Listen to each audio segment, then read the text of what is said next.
Hello? Is there anybody out there?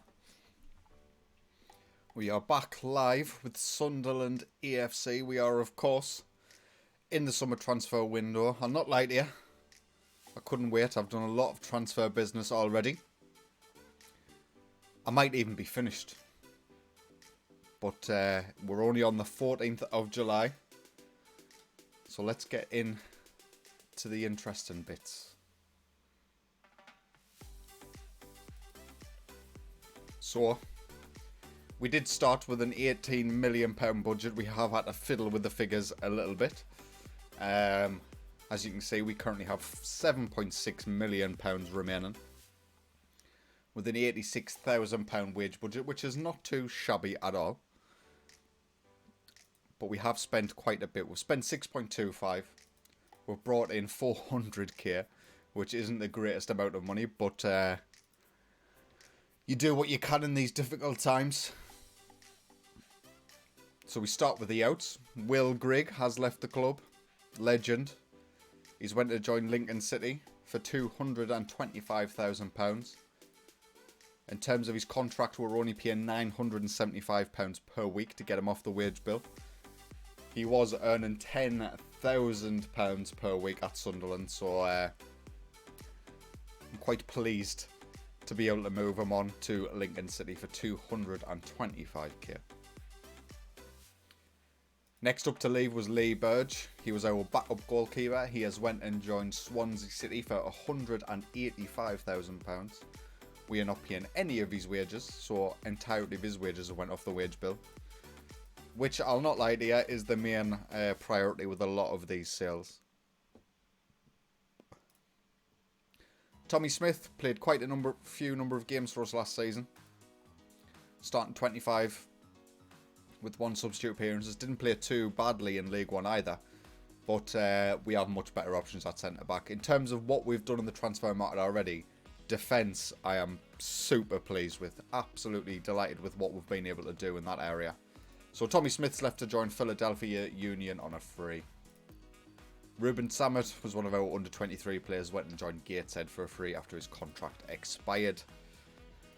Thiago Lopez went to join Coventry City on loan for the rest of the season. He just wasn't needed anymore. We signed him for 23.5k in the January transfer window of last season. And he played pretty well when he was given game time, but Denver Hume was very much our starting left back, and we have signed another one. So that left very little room for Thiago Lopez in the squad, so he's going to play in League One for this season, see if he can improve his current ability at all. Aidan McGeady was an absolute pain in the bum. He's on £19,000 per week at Sunderland. Yep. 19k. Bearing in mind we were spending about £180,000, something like that, in League One. Getting someone returning from his loan deal on 19k was a little bit ridiculous. I couldn't sell him. No club was interested in taking him even on a free. So we have had to loan him out. They're only paying about 5, maybe 6k of his wages for the season, but his contract does run out at the end of the season, so we will be able to get that monkey off our back, but it'll have to be at the end of the season, unfortunately. Lars Dendoncker then, one of our signings in January as well, has went to join Hartlepool United on loan for the season. I believe we are paying his contract. Yeah. Oh no, they're paying £1,200 per week, so that's not too bad. Looks like he's improved pretty well. And at 19 years old, he's still got a bit of potential to grow, so getting him first team football at a side like Hartlepool isn't too bad. Currently playing in League 2. They won the Vanarama National League last season, so they are back in the Football League. Which takes us to the ins. And you've seen the name. You know who it is. Sebastiano Esposito joined Sunderland AFC for the season. And I'm hoping this man will be the man to help us reach our objectives. I think he's far too good for the Championship. 4-star, 5-star. Currently operating at Sky Bet Championship level, my assistant reckons. But he does have the potential to be a Premier League striker in the future. So given a year playing for us, he should be absolutely phenomenal. We've had him at 2 Championship clubs in the past, and we know how effective he can be in this league. So we are relying on Seb to do the business once again. Oliver Batista Maya joined us on loan for the season from Bayern Munich. We are really struggling for attacking players, really good quality attacking players. I wanted to sign as many people on a permanent deal as possible. This is a very different save to Yo-Yo, man. I'm in no hurry to get promoted. I don't need to sign the best of the best. I just want to sign players who we can develop at the club and earn a good profit from to set us up nicely for the years to come. But I have had to rely on the loan market for that signing. He will probably end up playing on the left-hand side as an inverted winger. He's pretty similar to Isaac's success in terms of his current ability. Hopefully he can improve over the course of the season and become even better. He does give us good covering options as well. If we decide to drop our wingers back or he needs to play on the right-hand side, he can do that naturally, which is absolutely fantastic. And one of the main things I was looking for in a loan signing. Kieran O'Hara signed from Manchester United on a free deal. He will come in and be our first choice goalkeeper. He is better than John McLaughlin. He's got potential. He's only 24 years old, which is pretty young for a goalkeeper. And at 6'3", I'm hoping he will be the man between the sticks who will see us doing well. He was on loan at Burton Albion last season, so he's got a season of League One football in his belt. Played in League Two last season, the season prior as well at Macclesfield. So he's got plenty of experience in the Football League, so we're going to give him the chance in the Championship. And hopefully he will be another one who improves massively over the course of this season. Donny Vardadam signed from Ajax on a free transfer. I am trying to get him loan game time out. He looks fantastic for an 18-year-old. I see him more as a deep lying playmaker in the defensive midfield area. He's not quite good enough for our first team squad right now, but he's not too far off. So hopefully we can get him some maybe League One football, maybe League Two, and see him improve over this season. But he's permanently ours. We agreed the deal last in the January to sign him on a free transfer. Next up was our oldest signing of the summer, Ivan from Levantia. He's a right back for 475k. He's 26 years old. He is a very, very good right back for this league. He will be playing on the wing back on attack, and as you can see, the only downside to his game is his flair and off the ball. But I think 9s and 10s in them areas, considering how well-rounded he is in the others, is absolutely fine by me. And I'm hoping he will prove to be a massive signing for us. 475k was absolutely a massively cheap deal for him. Even at 26, I'm delighted. Andreas Hanche Olsen was signed from Stabæk for 675k. He comes in and will be a starting centre-back for us. He's a definite upgrade on what we had previously. And 675k was a ridiculously cheap deal. So I'm hoping we will see some massive things from this boy. And he's one of the main reasons why I'm so happy with my defence right now. Kieran O'Hara, Ivan, this guy, there's 3 of them. And we've completely remodeled the defence entirely. Now this signing I regret. I'll not lie. We signed him before we made the offer for Sebastiano Esposito. 800k. Yeah, probably one where the potential maybe took my eyes off the ball a little bit on this one. He's probably going to end up being our backup striker. I am training him to be a comfortable right winger. Hopefully he turns natural over the course of this season in that area. And he will find these opportunities a lot more forthcoming if he can become natural at right wing. Left back time. Jose Gomes from Chavez for £975,000. Again, very similar to Ivan in terms of he's just a stupidly well-rounded left back. He's comfortable and he's natural in the wing back attacker role, which he will be deployed as in this season. Anticipation at 10's not great. Position at 10's not great either. But considering the rest of his attributes, I am pretty happy with the signing. He will come in as first choice. Denver Hume will have to fight to get his spot back. But Jose Gomes, a little bit of potential still to grow. He's not a 3-star player. He's better than Denver Hume. Our assistant doesn't know what he's talking about. Our two biggest transfers in terms of transfer fees, the first of which was Filip Marczewski from Lech for £1.5 million. He will be coming in to replace Chris Maguire as our attacking midfield centre in the advanced playmaker role. I'm hoping he will come in and be massive for us over the course of this season. Got huge potential, only 18 years old, 3-star current, really well-rounded physicals, which is nice to see. 4.5-star potential. I mean, you can't ask for more than that. £1.5 million was a very cheap deal for him, in my opinion.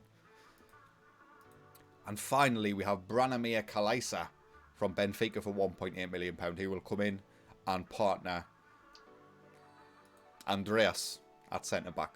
£1.8 million, obviously the most money we've spent. His acceleration is a concern, I am aware. Agility is not great either, but his other physical stats are fantastic. Mentally, he's well-rounded, and he's not going to be playing defender for us. He will be playing as a centre-back on defend, and if you can see just the highlighted attributes for that role, he matches them down to the ground.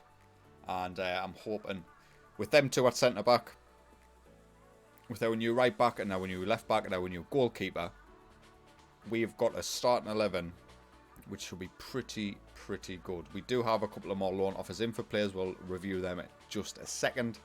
But this is how I see our starting 11 forming up. We will take Anden in out of that right wing spot because I think in a push we would start Lyndon Gooch there. He's still decent. He's still homegrown. We actually accepted a £3.8 million bid from one of the MLS sides, but he rejected the contract, so he remains at the club. The only area of the pitch where we haven't really focused on has been central midfield. George Dobson still got a little bit of potential to grow. He's more than comfortable enough to be a very good championship midfielder. And Ballymumba is our little project that we're keeping in the starting 11, even though he's not championship quality. I don't care what my assistant says. He's not operating at a championship level right now. Maybe over the course of the season he will continue to improve, as we saw him do last season with first team football. And he will quickly reach his the top level of his potential ability. He is still wanted by Reading. I've slapped an asking price of £20 million on him. If I'm being honest with myself, I probably would accept closer to 15. But yeah, it has warded off some interested clubs.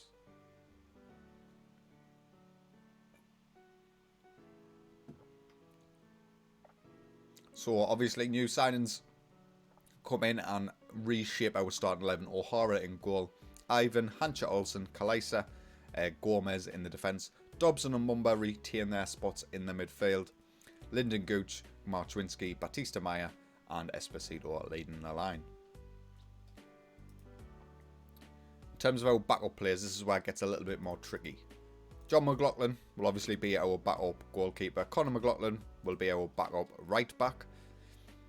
Centre half, we've got Jordan Willis. Don't have somebody else. So we probably need to identify another centre half. Left back will be Denver Hume. Defensive midfield will be Josh Scowen. Central midfield will be Max Power. As I said, we did not really make any central midfield signings because I'm pretty happy with Josh Scowen and Max Power both being our backups. And realistically, they should probably be starting, but it's not how we roll. Right midfield, I'm hoping to sign a new one, but for now we will mark down... no, we won't. Right midfield, we've got a couple of offers in. Centre attack midfield, got an offer in. Left midfield, we haven't got anybody. And then striker Antonin. So ideally, 4 new faces need to come into this squad. We've got Luke O'Nien as sort of our utility. He can sort of fill in anywhere in a pinch, so we'll slap him as part of the squad. Danny Waterham we've spoke about, we want to move out on loan. Charlie Wyke has a bid on loan from Ross County.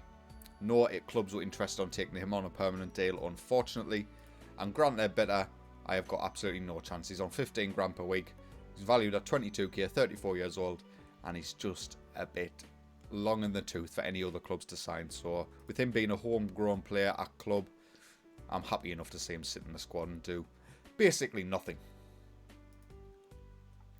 But as I said, we do have a couple of other loan offers in for players. I anticipate Jack Clark accepting our offer and joining us on a season-long loan from Tottenham Hotspur.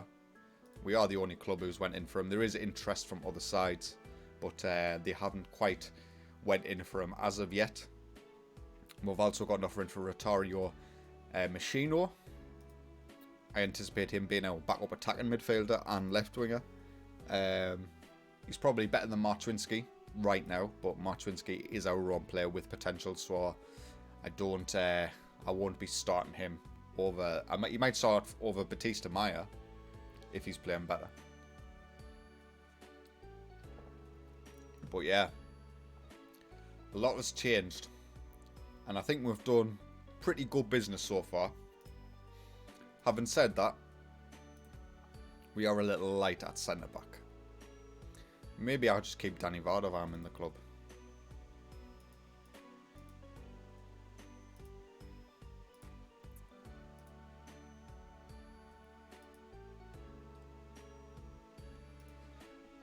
Now, the interesting question is, do I want to sign another permanent transfer if there's somebody available?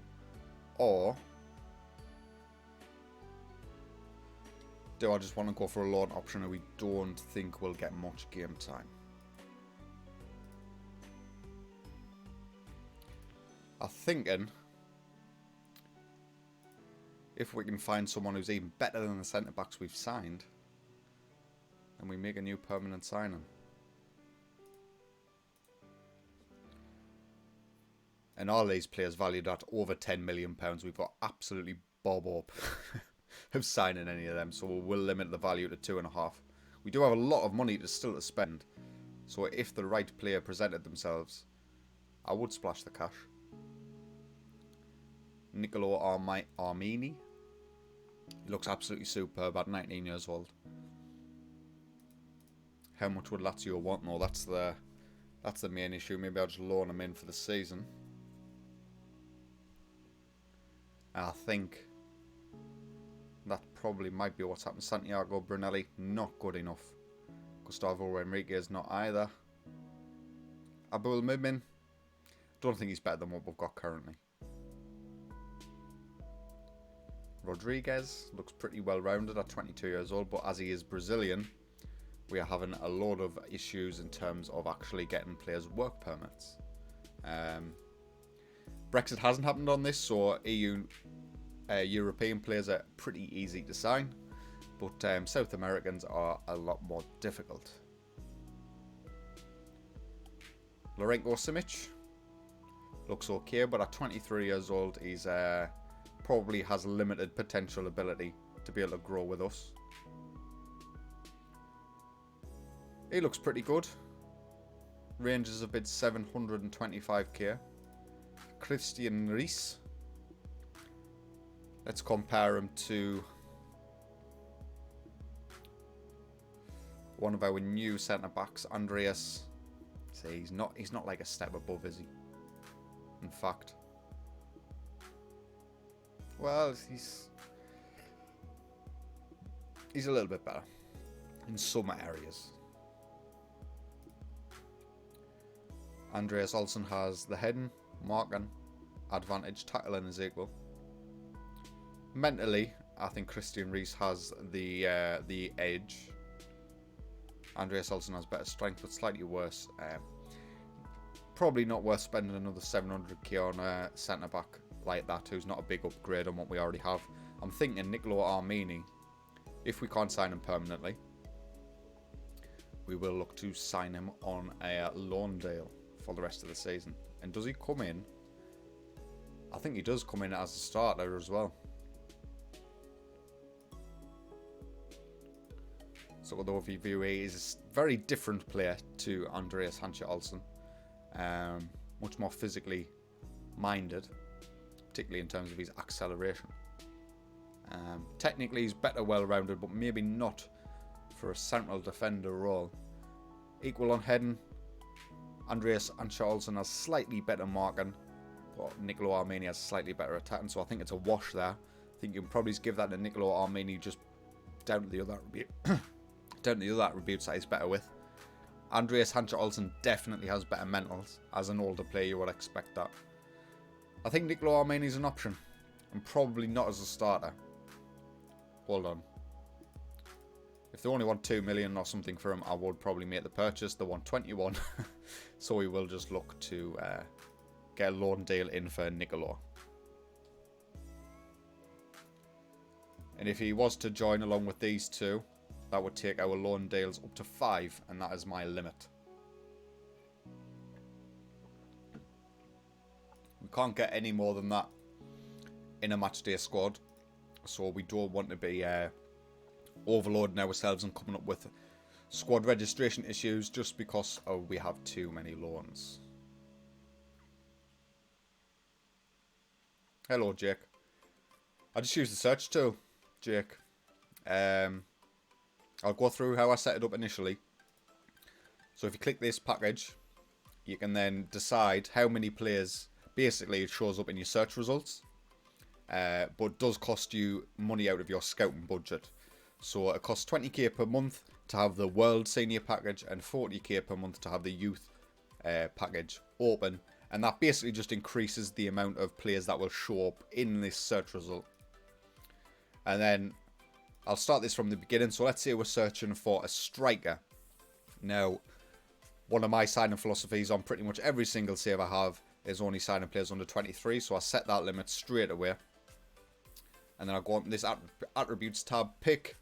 Let's say I'm playing an advanced forward in my system. So you go to attacking roles, advanced forward, attacking. And that highlights all these attributes that the filter system will then look for in a striker. As we are a championship club, it's highly unlikely I'm going to find a player that has 15s in every single of these categories. So I will then reduce that by maybe a third, maybe just over a half, something like that. And then you just start reducing them attributes down from 15 to 14 to 13 to 12 until you get a decent number of players that you can then have a look through. I like to look through them personally. I like to get this number at about 50 before I start looking. As you can see, it's went to 101. 101 strikers under the age of 23 have 13s and 10 out of 15 of these categories that are highlighted. So I want to reduce that number. So I'm going to go to 12 of 15. And hopefully now I'll get around 7 players, 9 players, 10. There's 11 players found. And already, thanks for making me do this, Jake. I'm making a loan offer for Andre Anderson. And I'm cancelling that one for the Manchester City boy. But yeah, once I've got a list of around 30 to 50 players, I'll then have a flick through. And then I might get scout reports, I might not. I like to trust my own judgment. And then make offers based on that. Hello, Comedy Gamer. How's it going? We are well into the summer transfer window. 15th of July. We've spent 6.25 million. Completely reshaped the squad. And we're just looking to fill in the final few pieces before we start our season.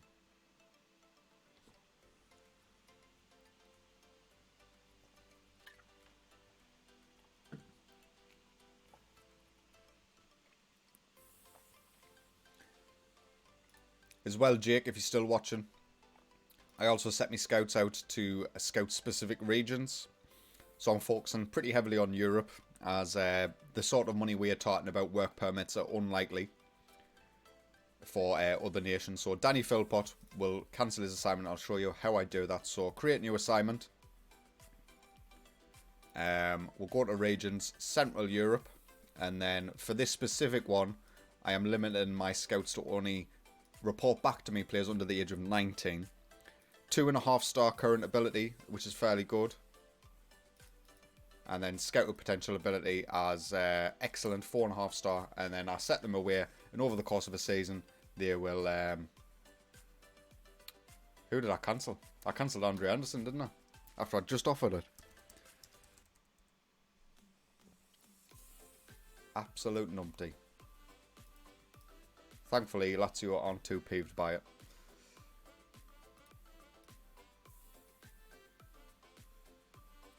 So yeah, hopefully the scouts over the course of this season will find me high potential players with a decent enough current ability where they could realistically enter our squad as either a starter or a backup player. Comedy Gamer, I've already made the vast majority of my signings. I'll quickly go through them again. So we've signed Esposito on loan Of course we have. He's too good in the Championship. Oliver Batista-Maya was signed from FC Bayern Munich. Good cover on the wings and probably will end up being a starter on that left-hand side. Kieran O'Hara was our first permanent sign. We signed on a free transfer from Manchester United. He will be our starting goalkeeper for this season. Danny Vardavam, we signed from Ajax in January, and he's only just joined the club on a free transfer. I am looking to loan him out, ideally. Ivan for 475k, our new right back, and I think he's very, very good for the Championship. Our oldest player we've signed at 26. I couldn't really find the sort of player I was after for under the age of 23.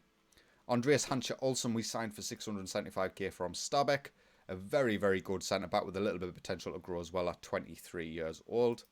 Antonin was a poor signing at 800k. I signed this lad anticipating he might be our starting striker, but I forgot about Esposito.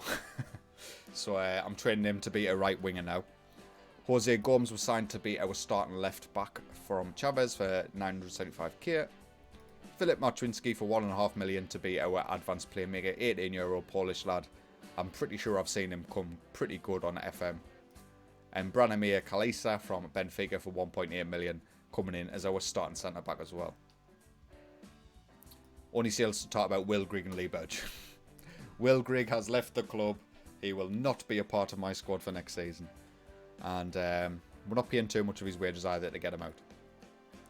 We've got this youngster, Benjamin Clark, who's got 5-star potential, who a lot of Premier League sides are coming in for right now. Which probably means good things in terms of his potential ability.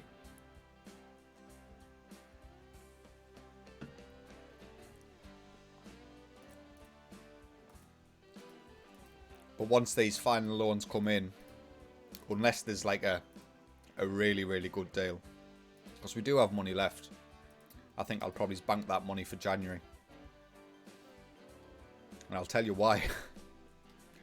We did get taken over last season, but despite that, our finances are not looking so hot. Our projection for the end of this season is minus 12 million, which, if you check by the overall balance, means our board believe we're going to lose £20 million this season, which isn't great. Isn't a great start. We don't even have any debt, so I don't even know where the money is going. But we're obviously not bringing in that much. And there is Andre Anderson. Oh. I think I have to start him over Marczynski, didn't I? I'll give Marczynski as much game time as possible, though. But Andre Anderson comes in. He's going to be a special player in the Championship. Could play him centre midfield over Ballymumba. But I don't really want to do that. Ballymumba's like my boy.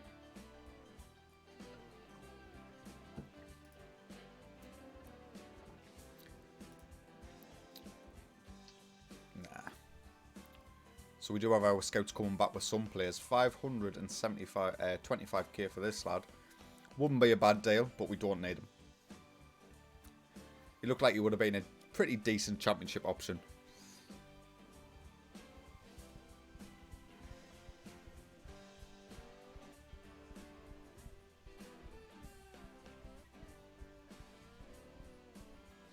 And there's Ballymumba again, being the best trainer for the week.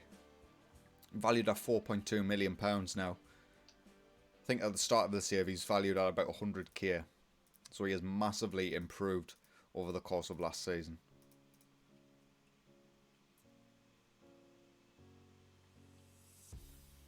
So it's probably a couple of weeks to go before we get our first game in the Championship. Charlie Wyke. Well, he's staying at the club then. We had accepted a loan offer to get his wage bill out of our club, but unfortunately, what has he done? A broken foot. Not ideal. Clear this selection.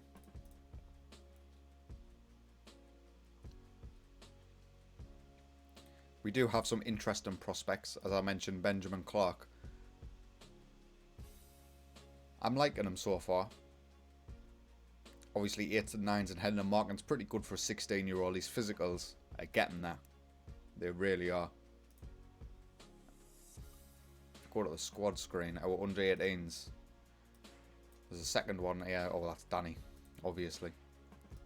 It was Connor O'Connor who I was looking at, whose current ability looks pretty high to me. So, a couple of players to keep an eye on for this season. They might obviously probably not end up making it in our senior squad, but could definitely improve to the point where you could move out on loan in maybe January to a League 2 club, potentially.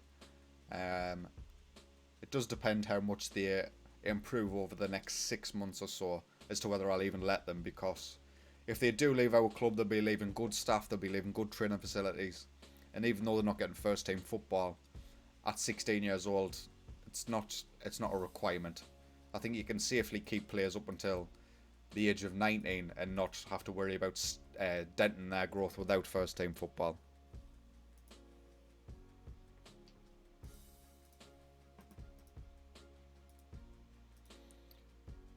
Again, another really good defensive midfielder. And I think if I was a little bit less sentimental, I would replace George Dobson and Ballymumba in our central midfield. But Ballymumba's going to be our homegrown by club player.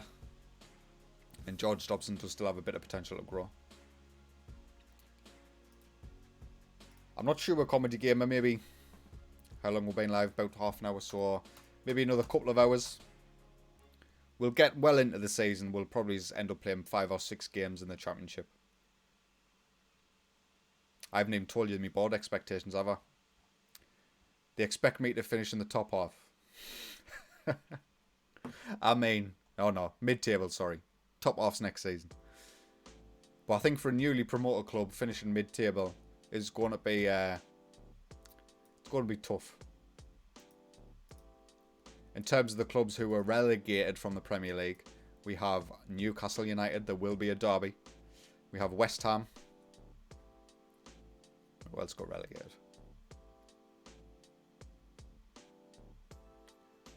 Sheffield United got relegated as well. Sebastiano Esposito is tipped to be the best young player of the season by the bookies, and I completely agree. He's another one of our high potential youngsters, Madzar, who we signed in January, going out on loan to Newport County. He's ready for first team football. He'll probably be able to be effective in League 2. So that's the reason why I've decided to loan him out. Anthony Patterson again, another decent bit of potential on him. Not as much as Madzar, but get him first team football out on loan to Rochdale in League 1. And then there's Jack Clark. We're paying a hell of a lot of money for him in his wages, 25k per week. But we were seriously struggling for a right winger. And he will come in and be a starter. The fact that he's English as well is nice. Helps with the matchday squad rules and registrations. But I'm not too pleased about paying 25k per week.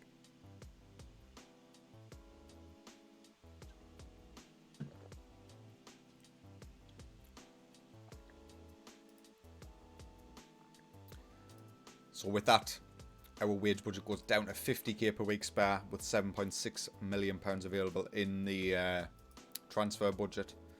There's our new centre-back, Nicolo Armini, joined on loan for the season. 2 players from Lazio now. And we're allowing Elliot Embleton to leave the club on loan to join Mansfield in League 2. I believe he was League 2 last season as well, wasn't he, for Grimsby?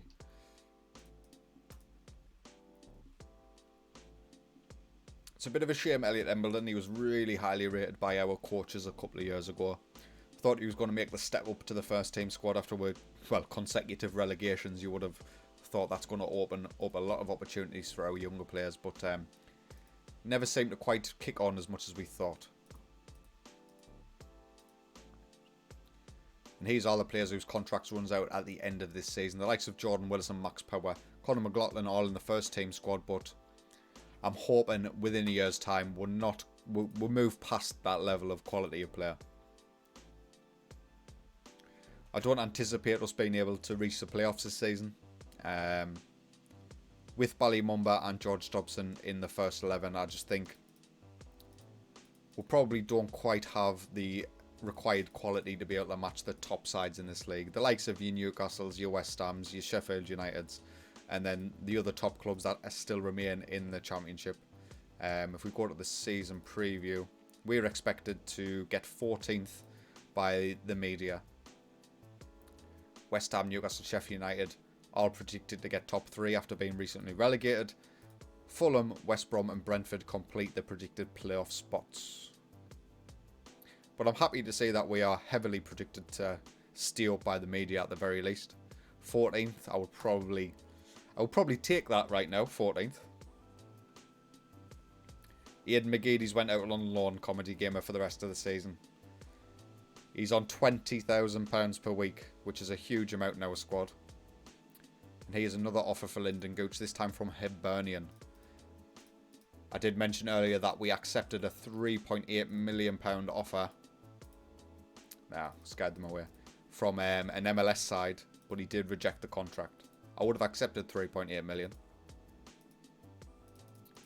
As Lyndon Gooch kicking up a fuss because we didn't accept the offer from Hibernian, but George Dobson, being the man that he is, manages to talk him round.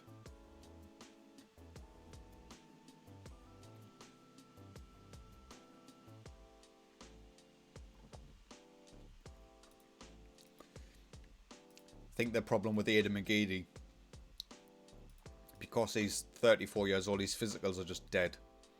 And especially when you're not in the Premier League, you need physical players, man. Not so much in the Championship, but League One in particular and below. One of my best tips if you're managing a lower league side is give physicals more weight when you're judging a player. You can overcome a lot of shortcomings with good physicals.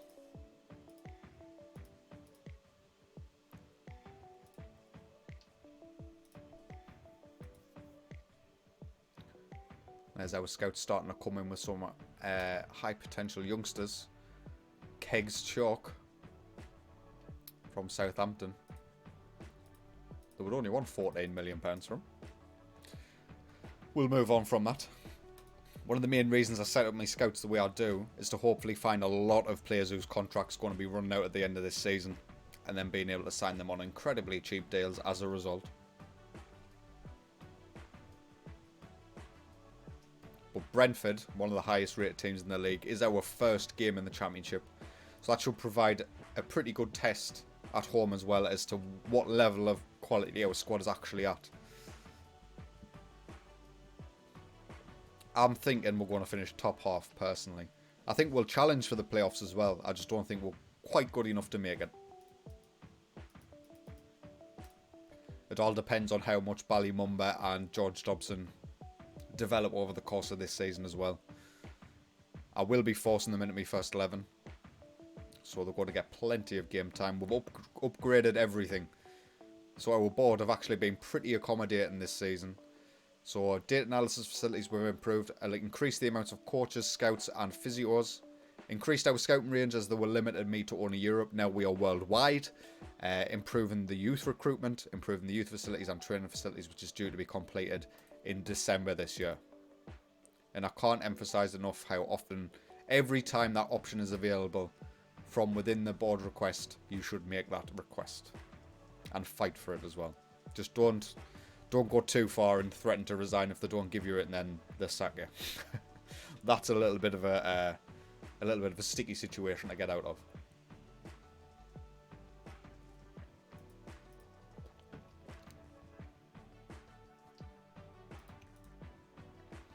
So captain for this season, who's it going to be? George Dobson? Andreas Hancha-Olsen, our vice? Yeah. Grant Ledbetter, as good as he is as captain, I want my captain to be part of my first 11 week in, week out. And Grant Ledbetter certainly won't be doing that for us.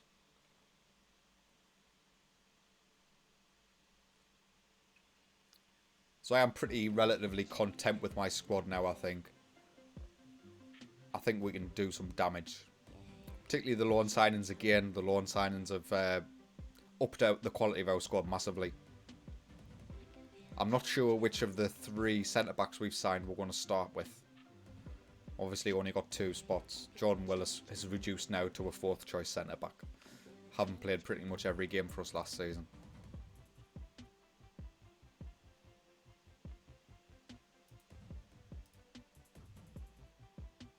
I'll just pay. Can you remember James Garner? I would love to sign him.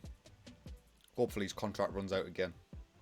We signed him for Birmingham City in Yo-Yo Man, and I think he was pretty good.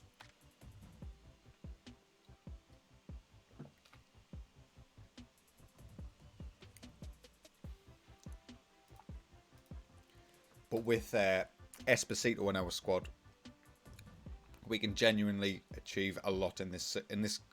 As long as you've got a good striker in this league, as long as you feed him well, you're in for a good time.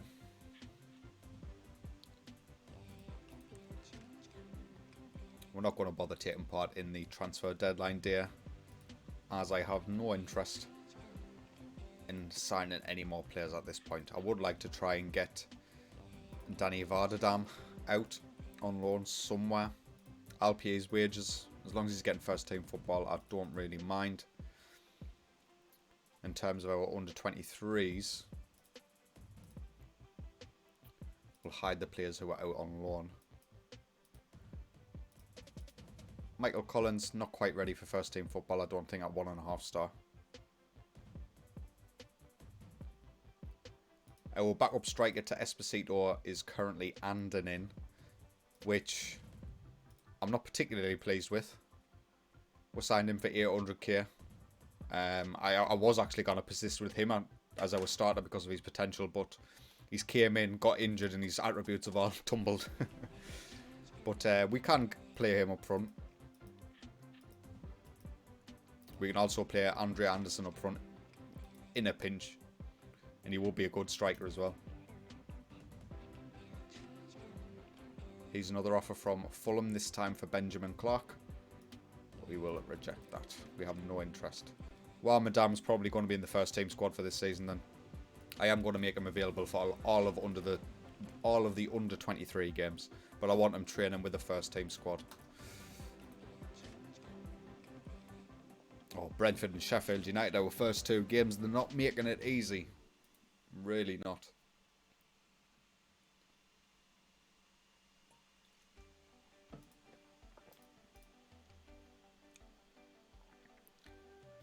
So we've been the most active club, signing 13 players. Newcastle United, for instance, have spent £54 million this season in the Championship. And, yeah, it's not great, like. Managed to bring in 17.5 million. And they've signed some good players. Lys Mousset, we had at Sheffield United earlier on in this year, and he's a good player. Hello so far, how's it going? The transfer window is quickly coming to a close. We have made a lot of signings. Esposito being the main one. Andre Anderson you might recognise as well. Everyone else is new, we've never had before. I will show you our first 11, how it lines up when we get to this Brentford game. We haven't spent that much money of the £18 million we started with, only 6. But a lot of that was reinforced because of our financial situation is not as great as we would hope. We are predicted to lose over the course of this season 26 million quid. Which, although I don't usually concern myself too much with how the club's finances is run, as I am planning on staying here long term, I would like the club's finances to remain respectable.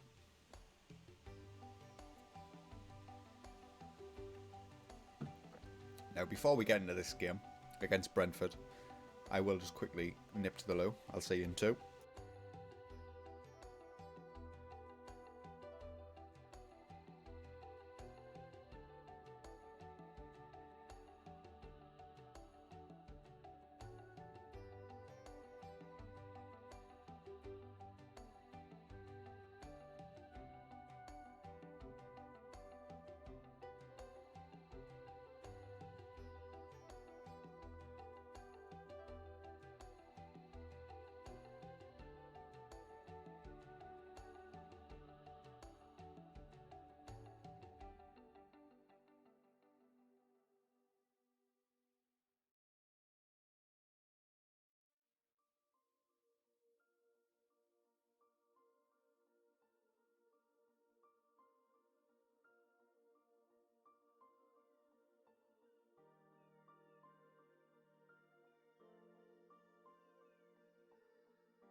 And we're back.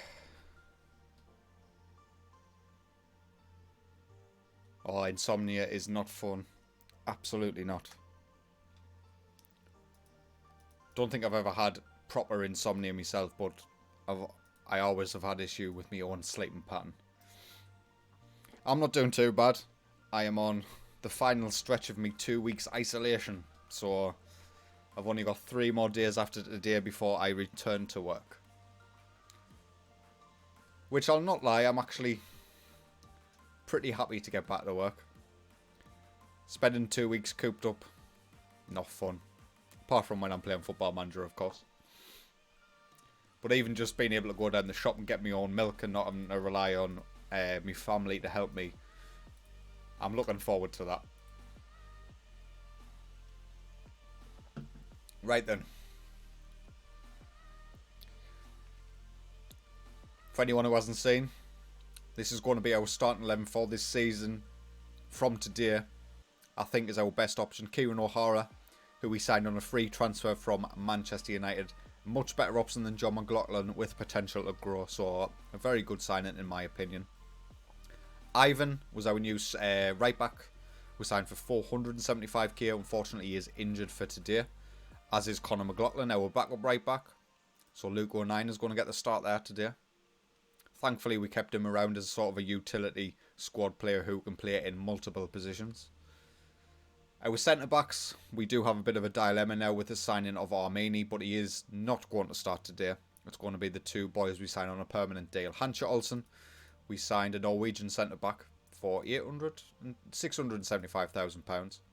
He looks like a very well-rounded centre-back for the Championship. And Kalisa, who, not the usual kind of centre-back I signed, purely down to his lack of acceleration, but I'm thinking he's pretty well-rounded everywhere else and should be pretty good at 22 years old. Denver Hume is now going to be our backup left-back, and Hosea Gomes is going to be our starting one. Signed him from Chavez for 975k. I think he looks pretty decent. George Dobson would usually be our defensive midfielder. Central midfield was the one area where I didn't really improve. Josh Scowen, our backup defensive midfielder, is also out. So we do have a little bit of a pickle here. We could start Ballymumba in that role. Not really a ball-winning midfielder though, is he? We'll start Ballymumba at D-mid. He would usually be our starting central midfielder. I think Andre Anderson's going to be our central midfielder for today. He would usually be our attacking midfielder. Andre Anderson, of course, a former man of ours who we signed permanently in the Premier League, so hopefully he can do the business in the Championship at a younger age. Clark will be our starting right winger. Loan signing from Spurs, playing a lot of money in his wages, so I'm hoping for big things. Marczewinski we signed for £1.5 million. He looks like a fantastic, well-rounded attack midfielder at only 18 years old. Left midfielder will be Olivia Batista Meyer, we signed on loan from Bayern Munich. And Sebastiano Esposito will, of course, lead the line. A little bit of a makeshift starting 11 there just due to injuries, but I still think we've got some decent quality in that starting 11. And we'll get to our first game.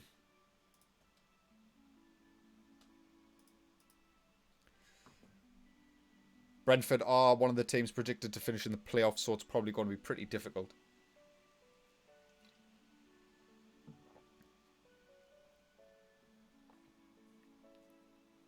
Yeah, similar situation in the UK so far. I don't think they're very strict with it in the UK though. We're allowed to go out to exercise once per day if you are meant to be self-isolating, and then go shopping for essentials. But obviously my partner was suffering from symptoms, so I have to self-isolate for 2 weeks, which means I can't even go shopping. Right then boys, Brentford. A good test. We are at home though, so I'm hoping for good things. A point, I think, is what we can realistically achieve in this game. But let's get the kick off and see how we get on today. Settings look good. Everyone's aware. Let's highlight straight from kickoff. It's Brentford. We are attacking right now. That might need to change going forward.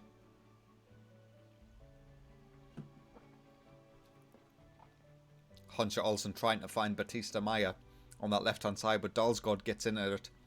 The shot is straight at O'Hara though, so no need to worry. We are going to go to a balanced team mentality straight away after 5 minutes. Highlight for us, Ballymumba plays it in. It is cleared by Brentford, and now is it going to be an attack and opportunity for them? Watkins brings it forward. He's got number 9 in support, but Kalisa reads it well.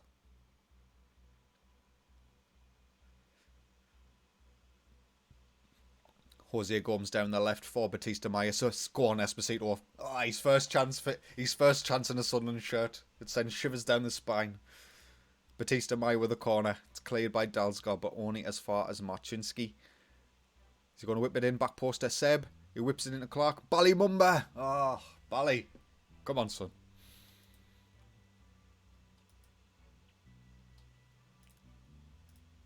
Yeah, I think a lot of the British Army so far has been deployed to help with infrastructure things. Like the makeshift hospitals and stuff like that.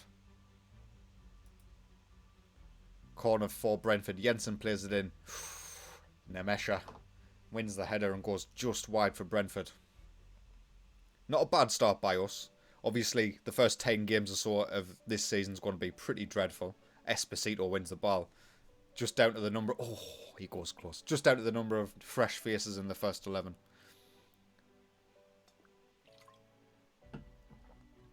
Batista Maya whips it into Seb. It's blocked. Oh, Batista Maya does excellent work in the box, but he does eventually lose the ball. Thankfully, we've got Brentford pretty well pinned there. Marczynski out to Luke 09. Go on, Luke. Show them you can do it. Oh, it's cleared.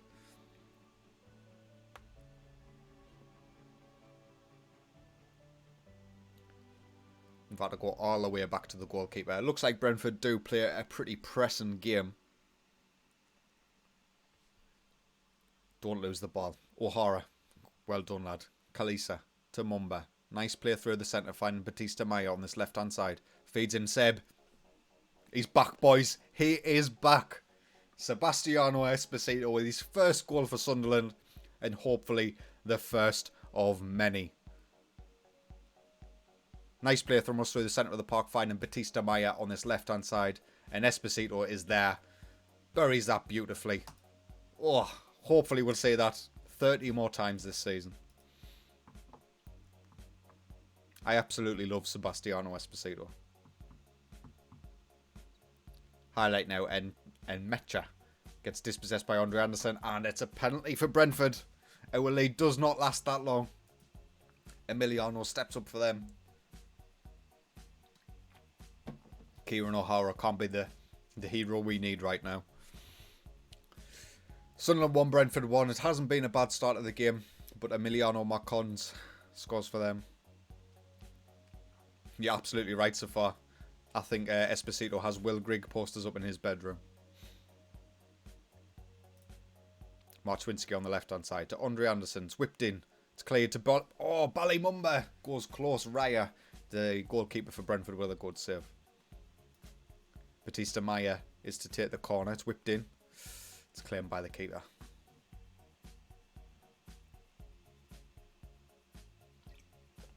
And there we have it, half-time. A great start by us. Hopefully we can keep it going, and maybe we can pinch a win in this game. I don't think Brentford are all that. Pretty even game so far going by the match stats. We are keeping the majority of the possession. I think I'm going to go to a positive team mentality. I'm feeling risky. Good idea, Tom. Esposito is just an absolute monster. Once he fully develops, he's one of the elite strikers in the game. Dalsgaard comes down the right-hand side for Brentford. Go track him back by Batista Maya. Marczynski can come forward down the left-hand side. Gets past his man. Plays it in Esposito. And I tell you what, lads. We're winning the league. Nah, you genuinely in the Championship, if you manage to sign Esposito, anything is possible. We've seen it with Barnsley. We've seen it with Birmingham. And now we're going to see it with Sunderland as well.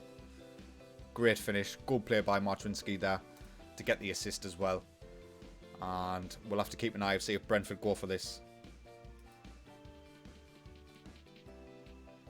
10 minutes to go, we will look to make some changes. Jack Clark's struggling a little bit out there. We'll bring on Lyndon Gooch on that right-hand side. Denver Hume at left-back spot. And we'll bring on Max Power in the centre of midfield as well for Andrea Anderson.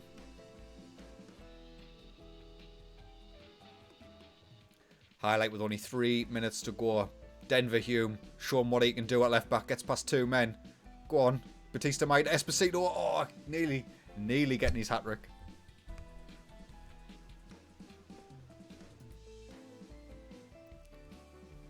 And there we have it, full time. We beat Brentford, one of the highest rated teams in this league, 2-1 in our very first game in the Championship. Esposito being a god, as we knew he was going to be. Madzar having a good game for Newport County despite getting beat, that's good to see.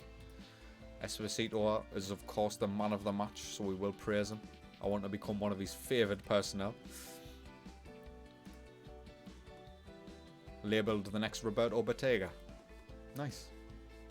4 days to Sheffield United though, away from home. It's going to be a much tougher challenge. Sheffield United, of course, we've got experience with in the Sir Alex Ferguson challenge from this year.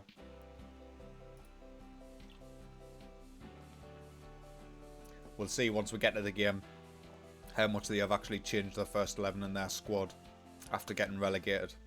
We've already saw these sold Lys Mousset to Newcastle for £20 odd million. And he would have been a very good player in the Championship.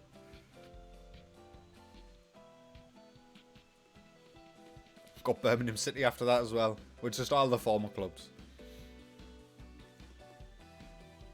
I'm hoping Birmingham haven't really improved. I know they've still got Jude Bellingham in their squad. They haven't sold him just yet. He is one of the hotly tipped players to be top young player of the season this year. £2.4 million for him.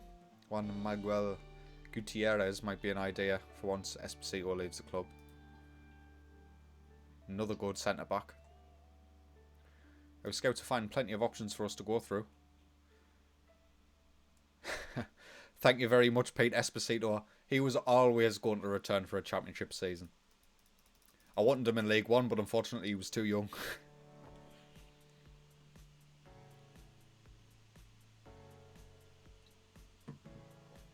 Just played our first game against Brentford. Esposito bagging a brace, giving us the 2-1 win. Sheffield United are recently relegated, so they're going to have a pretty good team. But we'll have to wait and see how that goes. We are away from home, so it is going to be difficult. And we were without some of our key players in the last game. So O'Hara, actually we'll just quick pick it and then make our changes. So my assistant manager is rating Armini over Hansha Olsen. I'm not going to go for it just yet. Josh Scowen and Ballymumba in the centre of midfield. George Dobson is still suspended, so he can't make his return. Everything else looks pretty much spot on. Put Denver Hume on the bench. Marczwinski's the only player to really drop out. Andre Anderson's just a better option in attacking midfield, even though he's not our own player. So, what are you doing to me, Sheffield United? Still got John Egan, Chris Basham, O'Connell, Ender Stevens. You remember that fella? He'll be great in the Championship. George Baldock as well. 2 wing-back supremes. Fleck, Sander Berge, who I never managed because only signed him in January in real life. Callum Robinson, I remember. Not really given much game time to. And Oliver McBurney, of course. They've got a good squad. You would realistically expect them to get promoted from this league at the first time of asking after being relegated. But you never know. Sometimes relegated teams, like Sunderland in real life, just completely fall apart. First highlight of the game, 10 minutes in. It's Luke O'Nien down this right-hand side, playing it into Josh Scowen. Jose Gomes. Oof, goes close. We're not staying on attacking away from home against many teams in this league, I don't think. So we will reduce our team mentality to positive. And now maybe Sheffield United can form themselves a little bit of an attack here. Ender Stevens goes back to O'Connell. Right hand side has loads of space for George Baldock, who he finds. Jose Gomes can't stop him. And Callum Robinson gets the goal to put Sheffield United 1-0 up. Disappointing to concede this early. But can't be helped. George Baldock is a fantastic player, and Callum Robinson's decent as well.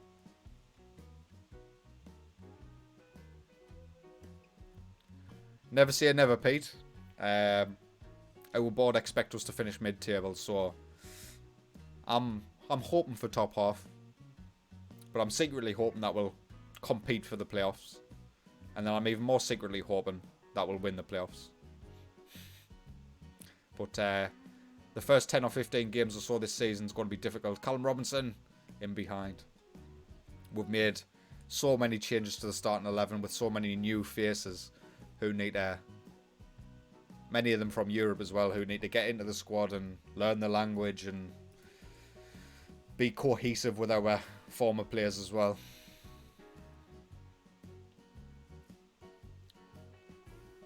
So once we get to January, I think we'll have a clear understanding of where we're going. And we've got a little bit of a war chest, should we actually be getting close to promotion or the playoffs, with £7.5 million still left to spend.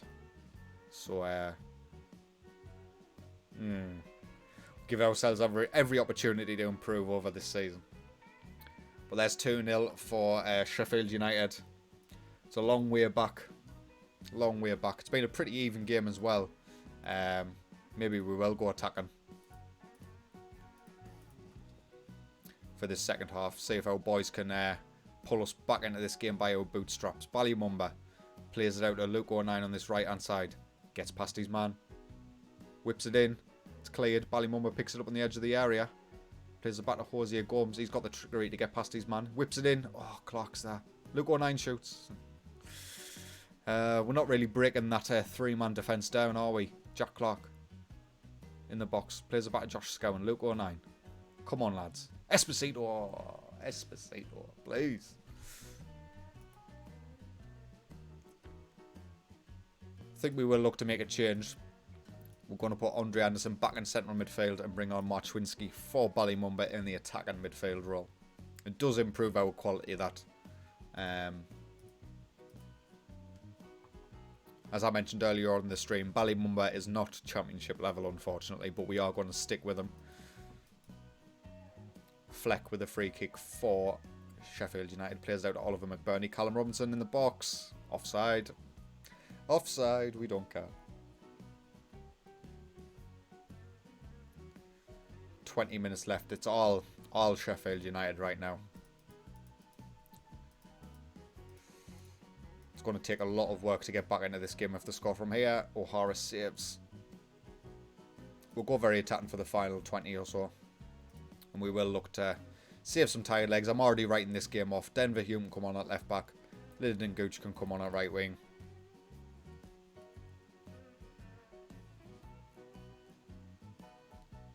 $15 minutes to go. We'll get a goal here. And you never know. Game on. Lyndon Gooch coming down this right hand side. Gets past his man. Gets challenged by O'Connell Law. Comes out to Josh Scowen. We're staying very attacking. We're sticking with it, boys. We get one goal back, we'll go on the counter and try and defend our point. If we are hovering between, I would say between 12th and the playoffs, come January we will be pushing for playoffs. And I'll make the signings. I'll sacrifice the likes of Ballymumba if we need to improve the first 11 quality. Time is ticking away here. Oh, we have a highlight. Only 5 minutes to go, including added time. Please win this. Oh, we give it away. Sander Burge can come forward for Sheffield United down the right. He whips it in. Kalisa gets clear. Josh Scowen does as well. Come on, Seb. Lyndon Gooch, can you get the challenge in and counter? Anybody? It's going to be a United attack. Stevens plays a back post. Baldock's there. And how many times did we say that when we managed Sheffield United? Ender Stevens and George Baldock combining to get the goals to finish us off. Yeah, it's been the wing backs who have won this game for Sheffield United. We can't be too disheartened about it. Sheffield United obviously being a Premier League club, recently relegated with a much better first 11 than we've got. And now we have a Sheffield United 3, Sunderland 1. Unlucky boys. Just wasn't meant to be. Hello, Dren. The summer transfer window has come to an end, Dren. We've spent £6.25 million, brought in 400k. Esposito is once again part of my squad. Andre Anderson is once again part of my squad. Everyone else is new, I've never managed before. And I'll, at the beginning of the next game, I'll give you a quick rundown of our main starting 11. 3 days to go and we face, of course, Birmingham City. Another former side of mine.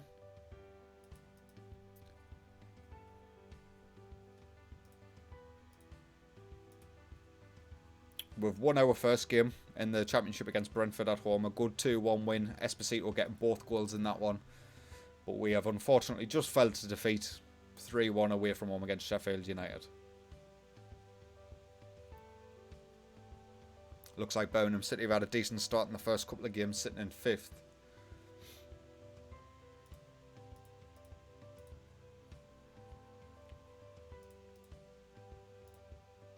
Andreas Hancha-Olsen being the best trainer of the week. Ballymumba in 2nd.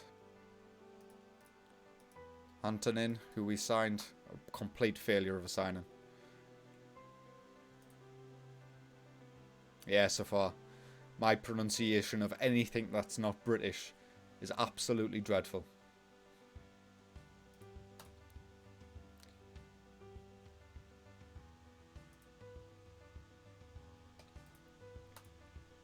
Not pretty well cultured on European affairs, unfortunately.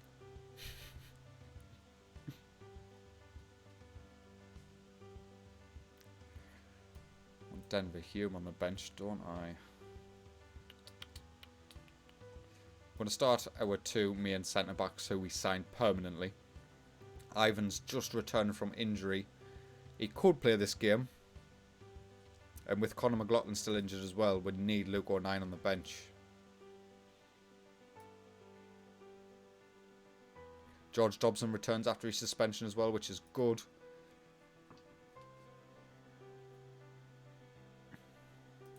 That's going to be it.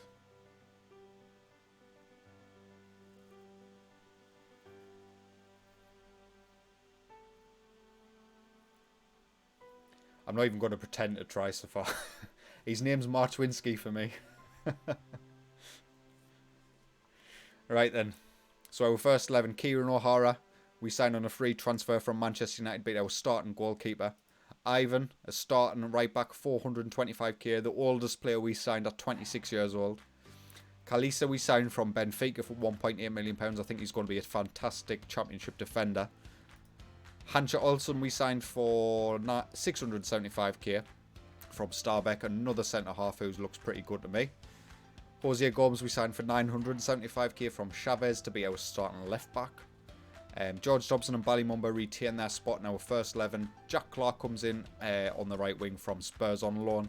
Andre Anderson on loan from Lazio. Olivier Batista-Maya on loan from FC Bayern.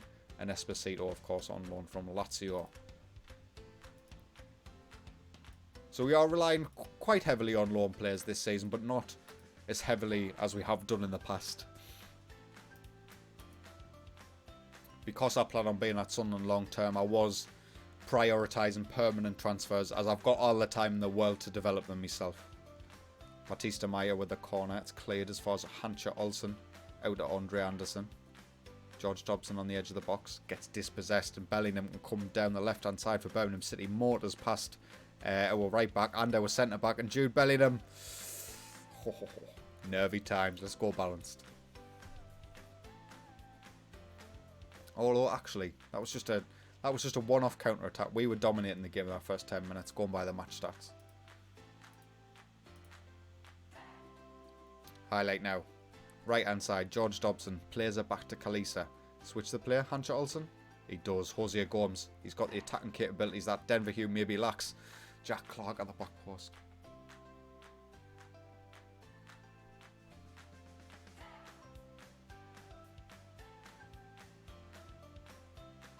Oh, is that right so far? I mean, English. Typically, to people who are multilingual, English is one of the most difficult languages because there's so many contradictions in how you pronounce things or how you spell things, and the rules are not really rules. The rules are just there to be broken in English at the very least.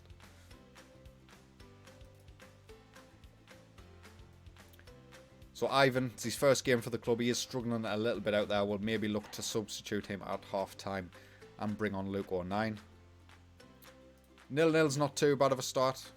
I am secretly hoping for a win, though. I think we've done, going by the match stats at the very least, we've done pretty well. So we will bring on Luke O'Nien at right back. We're going to reduce our team mentality to positive, though. But we are going to pump the tempo a little bit.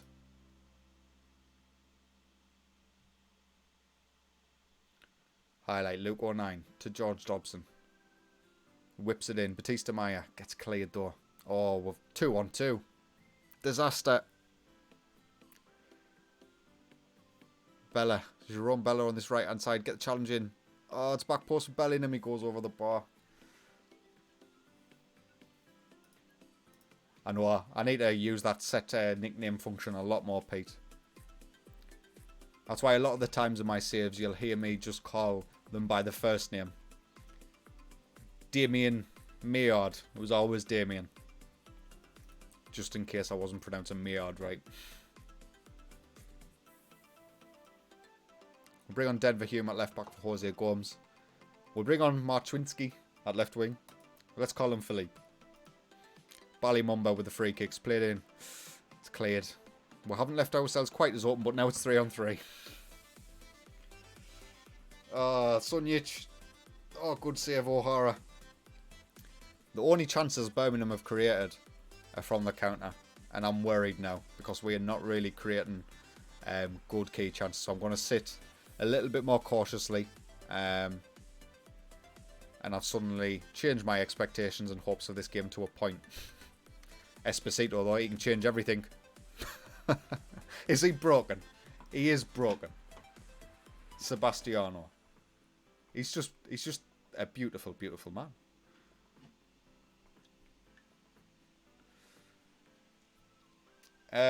What advice would I give you to a small start FM YouTube channel apart from staying consistent? Honestly, if you're wanting to grow, which by no means am I an expert on, pick popular teams. Go to the YouTube search function, type in FM20, and then see what teams pop up and they're suggested. Manage one of them for a season or two. You'll see on my channel a lot of my subscribers and maybe people viewing the stream probably didn't really get into the Arsenal save. But if I'd done that at the very beginning of FM20, it would have been by far and away my most popular videos this year. Because more people want to watch Arsenal videos than they are Sheffield United or Sunderland or Barnsley or Huddersfield. So if you're wanting to grow, target what YouTube tells you to target, because that's what people are searching for, unfortunately. Sunderland 1, Birmingham City 0. We will take it all day. A good win against a good championship side.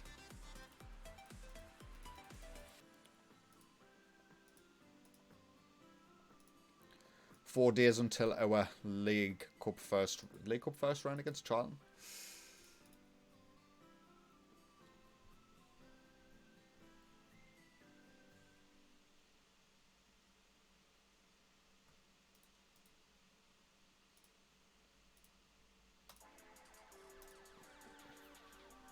So Charlton twice in 3 days. Once at home and once away. We will be prioritising the league game.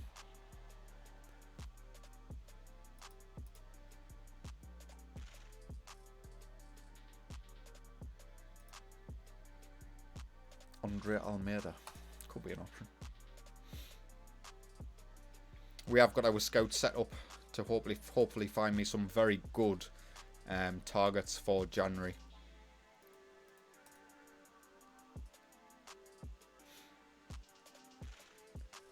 And with the £7.5 million, we should at least be able to sign 1 or 2 players who are championship quality right now with the Premier League potential.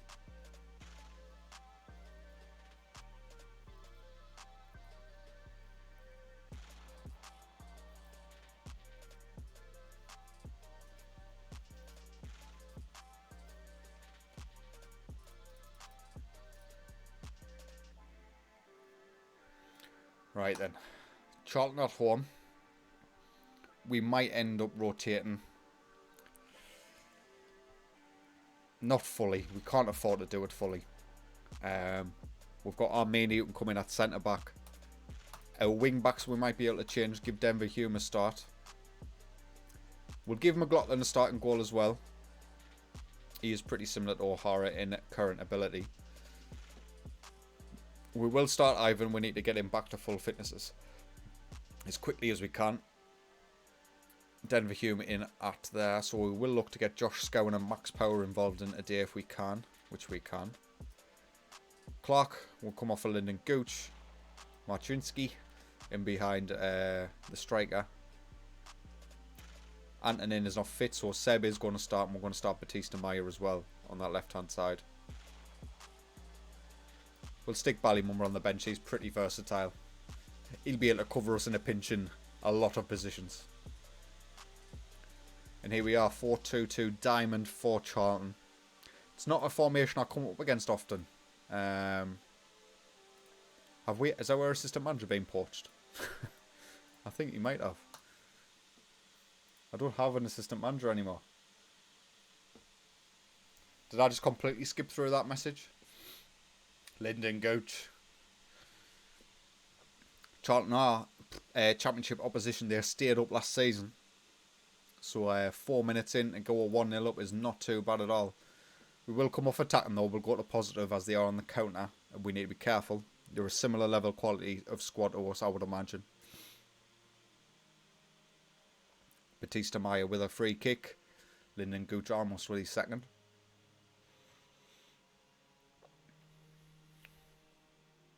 Oh, we'll lose out and Doughty. Sets down wide on this left-hand side for Charlton. Get the challenge in. Oh, McLaughlin. Just about get rid of that. Come on, boys. 20 minutes to go in this first half. 1-0 looks like it's pretty fortunate for us so far. Charlton not doing that much though, so maybe we don't have to change a thing. One of the things I have to get through my head a lot when I'm playing Football Manager is sometimes I think it too much. When a lot of the times keeping it as simple as you can is often a very good way of managing. Goes with your tactic as well. Try and keep it simple. Don't overcomplicate things, particularly lower down in the leagues. Ward plays it in. Batista Meyer. There we are. Chucks a Anika. Puts Charlton back level.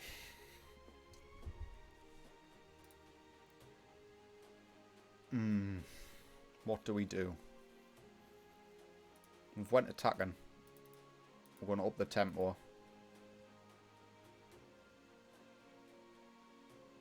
20 minutes to go. We'll look to get Ivan off. We'll bring on Ballymumba at right back. We'll bring on Hosea Gomes at left back as well. I think one of the benefits of having Denver Hume and Hosea Gomes is a very attacking player, whereas Denver Hume's much more defensively orientated. So we've got two good options at left back. Oh, thought the keeper was giving it away there. Ballymumba picks up the ball though, sets away. Esposito's in behind. Go on, Seb. Oh, he hits the post. Seb. 15 minutes to go. Can we find the winner in this game? Marczynski finds Lyndon Gooch cutting in on off the right wing. Go on, Lyndon. Almost his second of the game. We'll take the corner though. Batista Meyer is the man who is going to take it. It's whipped in. Cleared.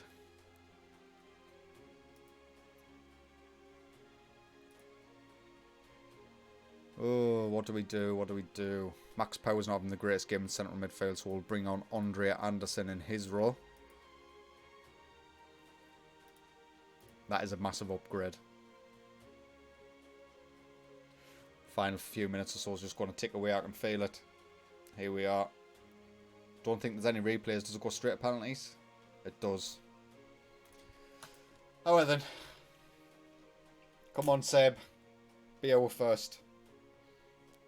And he buries it, of course. There was never any doubt. Come on, McLaughlin. It's not often you're going to get a start this season. Try and get in the first team fold. Lyndon Gooch. He scored one today, and he gets his penalty as well. Come on, John. Nah. He can't do it. Andre Anderson steps up. Come on. Come on, Anderson. Yes. He's got good set pieces, does Andre. Is that Miguel Veloso, the former wonder kid from years gone by? John, lad. He stood up strong. Batista Maya. Come on, Oliver. Bury this. He does so. You save this, McLaughlin. You're a hero. Chuck Zanika, he scored the goal for Charlton Athletic. Is he going to keep them in this game, or is he going to bottle it?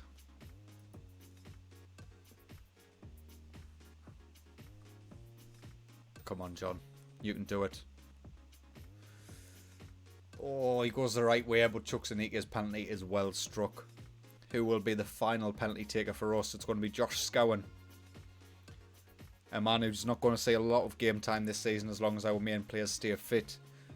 But can he keep us in the League Cup and move us on to the second round? He's up against Phillips in goal. Josh Scowen. Right footer. Buries it. I mean, we can win penalty shootouts when it doesn't really matter. And there we have it. A dominant performance by us, in all honesty. But ever since we went 1-0 up, Charlton did play pretty well until they got the equaliser. We're playing them again, this time away from home, so obviously going to be a much different vibe in this one. And my assistant manager no longer exists, so we're on the hunt. I'm not even sure who my assistant manager was, to be quite honest with you. Right, let's have a look at our options. Steve here. Hello, mate. He hasn't got the best coaching attributes, but he's got good assistant manager attributes. The thing with me assistant manager is I would like him to be a good coach as well, because he will be taking up a slot in our training camp. Not really interested in a goalkeeping coach. Dan Tolley, 11 attacking. Not fitness either. Anyone good with technique? You are, Jason Dodd. 9 management. How have you even showed up? Oh, that's why.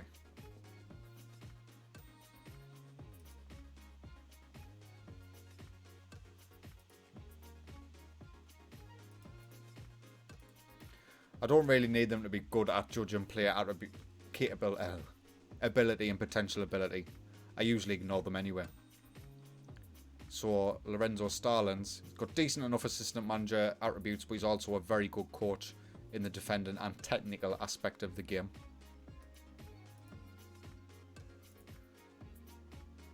His level of discipline is not ideal. Let's have a look at you, Stevie Campbell. What's your deal? So it's like a technical. Why, just a technical coach, really. He could be technical, defensive, or attacking. I like him. Stevie Campbell from Brescia. We'll go for him for our assistant manager. You can have your 1k a week, mate. I don't mind, for 2 years. Something we'll probably have to look at next season to see if we can get rid. Should have probably only given him a 1-year deal, shouldn't I?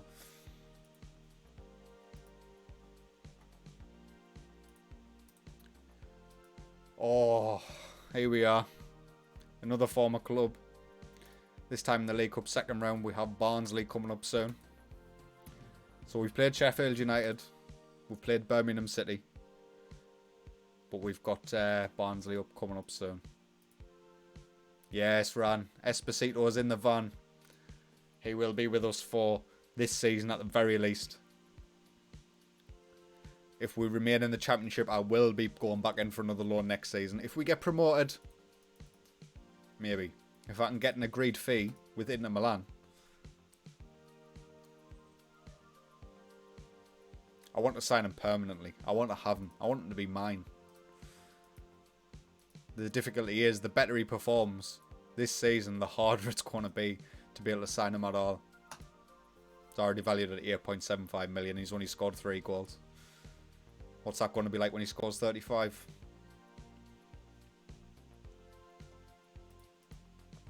And there's our assistant manager coming in. Just make sure he's not overstepping any of his bounds.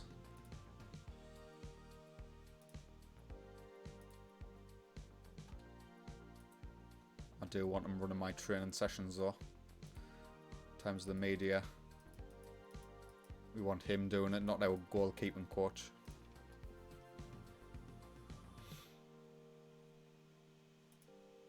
Does anyone who actually plays Football Manager do any of the media stuff? I think when it first got properly introduced in its latest iteration, I maybe done it for about 15 minutes before I got incredibly bored with it.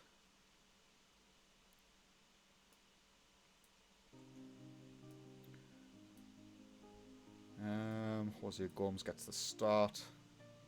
Happy with that lineup.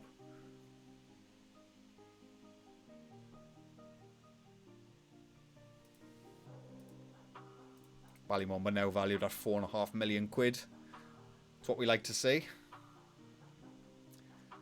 So we know what we're facing against Charlton. But obviously being away at home, we might need to be a little bit more reserved in our approach. So we are going to go from attacking to balance straight away. Yeah, Pete. Media stuff, job interviews just don't interest me even in the slightest bit. I think we've spoke about before. If you tell the board exactly what they want to hear during a job interview, you'll get the job.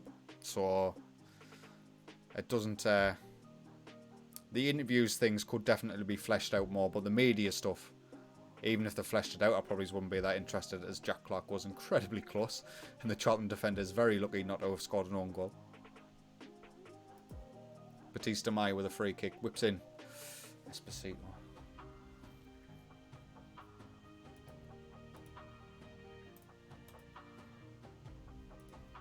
Jose Gomes on this left-hand side to Andre Anderson.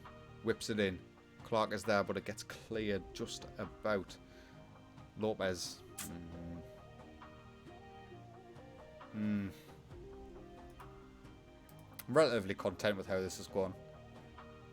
I think we match up well against a diamond formation.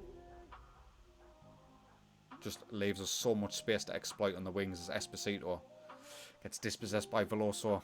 He sets away Ward. Oh, good save by O'Hara. Down the left-hand side now. Ballymumba getting the ball from Jose Gomes and finding him again. George Dobson. Back to Jose Gomes. Not much movement in our final third, but Gomes does well to get past his man. Whip. Oh, he goes for goal. Good save by Phillips.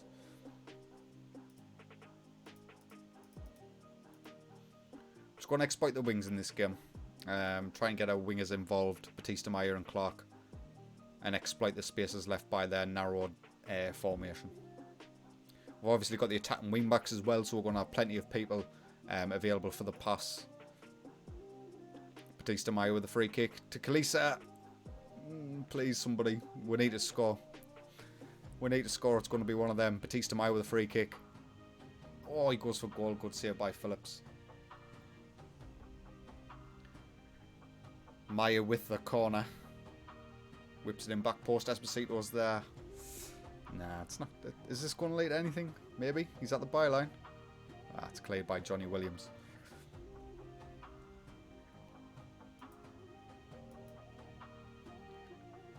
Relatively content at 0-0. Not at 1-0 though, so don't do this to me. Well done by Ivan. Finds Batista Maya in the centre of the park. He's got Jose Gomes looking to overlap, and he does find him. Oh, is he getting past Williams? He does eventually. He whips it in. Clark's there, back post. And Jack Clark gets his first goal of the season to put us 1-0 up. This is the game where we need to win. League form is far more important than the League Cup. Hosea Gomes does well there. Gets tackled by Johnny Williams, but retains possession and then manages to get past him. Whips it in. Clark's back post. Keeper can't do anything. It's going the other way. Nice to see Clark get involved in the goals. We haven't really seen too much of him in our first few games in charge. Dobson finds Clark on the right hand side. Gets dispossessed. Ivan's there though to back him up. Batista Maya. Oh, we're creating loads of opportunities. Loads of good quality opportunities as well, which is good. We just need to take them. The disappointing thing is not many has went to Esposito in this game. Hopefully we'll get some more opportunities for him in the second half as Hosea Gomes works well down this left hand side to Anderson. Whips into Clark. Oh man. Never mind.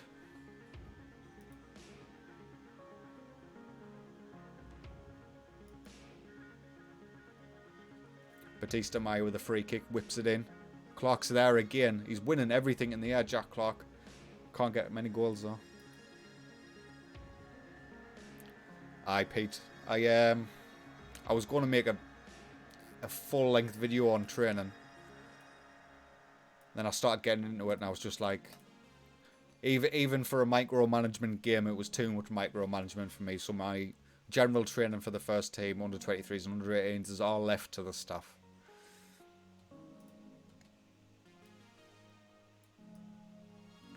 We'll get Luke O'Neill on for Ivan at right back. Clark's had a good game as well, but Lyndon Gooch has been doing pretty well coming off the bench. So we'll bring on Gooch.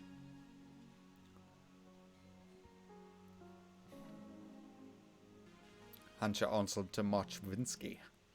To Andre Anderson. Ballymumba. Hosea. Come on, whip it in, son. He does so. George Dobson's there. Just about goes wide. Really dominant performance by us in this game. I'm not sure where Charlton finished in the Championship last season, but they're definitely the weakest side we've played so far. Only 5 minutes to go. Can we hold out and get ourselves a very, very good 3 points on the road? I was a little bit nervy there, I'll not lie. Hosea Gomes coming down the left-hand side gets dispossessed by Aaron Lennon. Hansha Olsen does well though to win the ball back. And we find Lyndon Gooch on this right-hand side. There's the pass. There's the pass. He's not going to do it. Give the ball to Seb. He'll do the rest.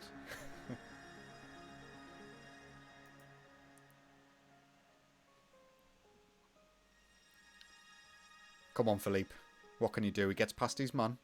Switches the play to Lyndon Gooch on the right-hand side. Exploiting the space. Gets to the byline. Back to Luke O'Neill. Ball's whipped in. It's cleared. Hosea Gomes. Lyndon Gooch. Yes, Lyndon Gooch gets his second goal of the season. And he puts us 2-0 up with a nice little assist by Hosea Gomes. Some good play by us there to keep the possession. I did think we were going to end up getting maybe pounced on the counter a little bit. But our boys have done well and that's a good finish. And there we have it. Charlton Athletic 0. Sunderland AFC 2. A massive 3 points on the road, that. And we've got West Ham next. Another former side, but from FM19 rather than FM20. Hosea Gomes, our left back, having a great performance. I can't believe my assistant manager doesn't rate him.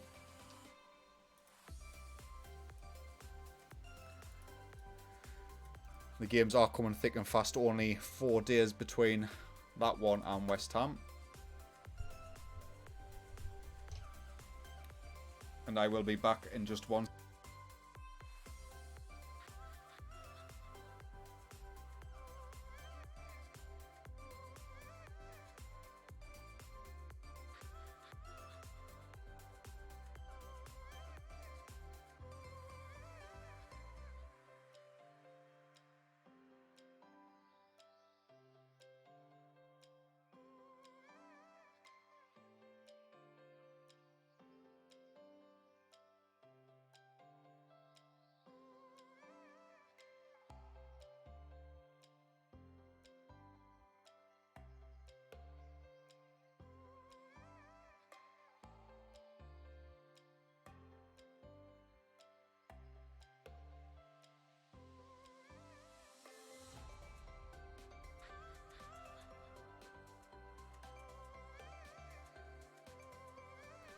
Yeah, and I'm back.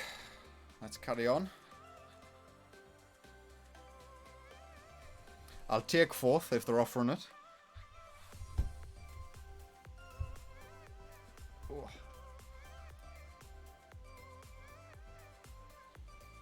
But the way we've played in the first 4 games or so this league season, I'm growing in confidence.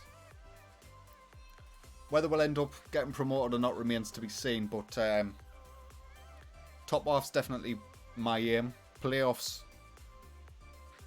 we're a couple of steps maybe away in terms of players, but if we keep our form up, you never know. You can't get carried.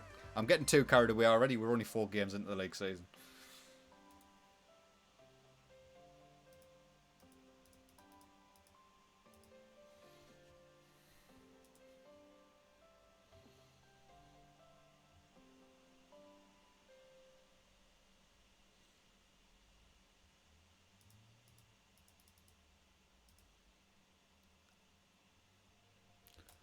Got a few lads on the high of the injury risk, but I'll not lie to you, I don't pay too much attention to that.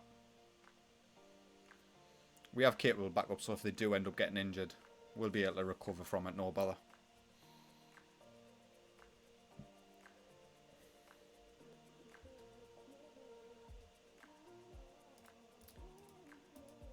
All the time, Pete.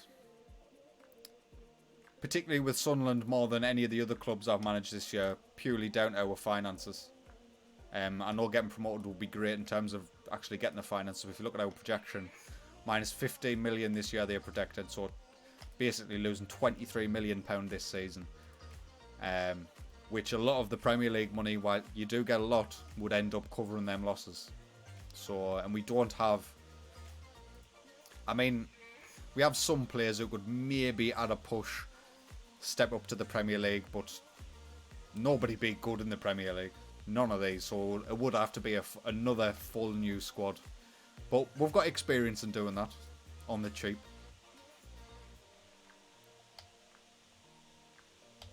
And the earlier you do get promoted, the quicker you get access to the higher potential players.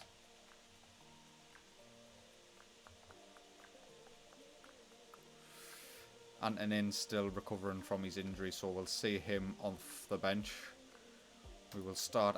Our first 11's now pretty much, I think, with Hancha Olsen at centre-back, pretty much set. Armini is a good player, but he's not mine, so I'm not prioritising him.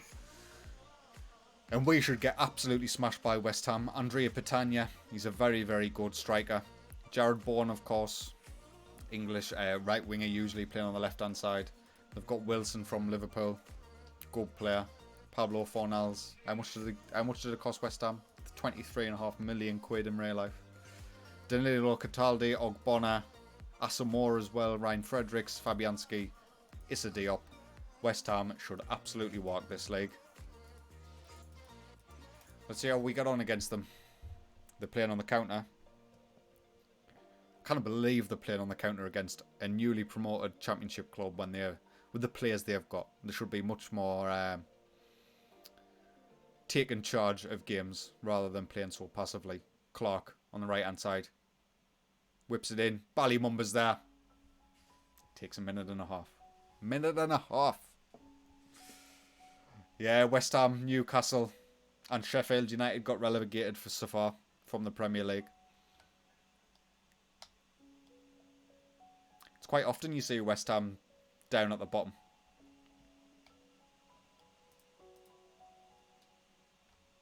I'm hoping West Ham actually pop up on the Yo-Yo Man journey at some point. Because I do quite like them as a club. Cataldi. Got Asamoah on that left-hand side. Can we get the challenge in? We don't need to. He gives the ball away sloppily to Andrea Anderson. And we work it about well. Esposito gives it away. I won't have anything bad said about him. He's doing great. Does look like it's going to be a West Ham opportunity though. Keeping possession quite well now. Ogbonna to Petagna. Hancha Olsen wins it though. Batista Maya's there first. Go on, son. Get the breakaway. He gets dispossessed by Danilo Cataldi. And Petagna's away now. Andrea Petagna with his first goal of the season. Levels things up at 1-1. A little bit sloppy by us. We had possession way too many times during this highlight and then ended up giving it away. And Petagna benefits from that with our higher pressing line. Something we've got to be worried about constantly, the high line in the defence. We haven't got the fastest defenders. Whereas usually I put acceleration quite highly for a centre-back in terms of what I look for in their attributes. But when you're in bargain basement, you can't really look for special attributes that you're not used to seeing. Oh, Esposito goes close from the corner. Dobson goes close. Fabianski does exceptionally well to keep us out from that corner. Jose Gomes. Yeah. I'm happy with that unsportsmanlike tackle. They were definitely on the break there with Wilson. Another highlight. Ivan on this right-hand side with the throw-in. Ballymumba back to Ivan. There's two men round him, so maybe look to push the play to the left. As we do. Jose Gomes in the box. What a strike that was. What a goal. This man is a machine. 2 assists in the last game. A goal in this one. And our left back. I think he's pretty special. Ballymumba does well here to find him. It's a good first touch and then bang. No saving that. We will now go to a positive team mentality rather than being on the attack. But West Ham could end up bouncing straight back with the highlight from kickoff. Jared Bowen on this left-hand side. Back to Asamoah. Nice triangles. Asamoah's overlapping on that left-hand side. Can we get the challenge in? Bowen. Oh, the lead lasted like 30 seconds. We're going back attacking. I'm not messing. And there we have it. Sunderland 2, West Ham 2. Unlucky boys, things haven't been going just right for us. We should be in the lead in this game, in my opinion.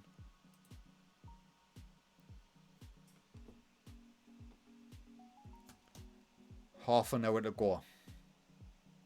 We've got options off the bench. Lyndon Gooch has been coming on and doing pretty well.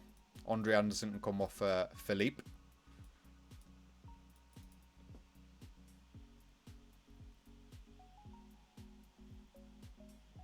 20 minutes to go on this one. Time is just ticking away. We have ourselves a corner. Batista Maya. Lyndon Gooch hits the bar. We are going to pump the tempo a little bit. Put West Ham under some pressure.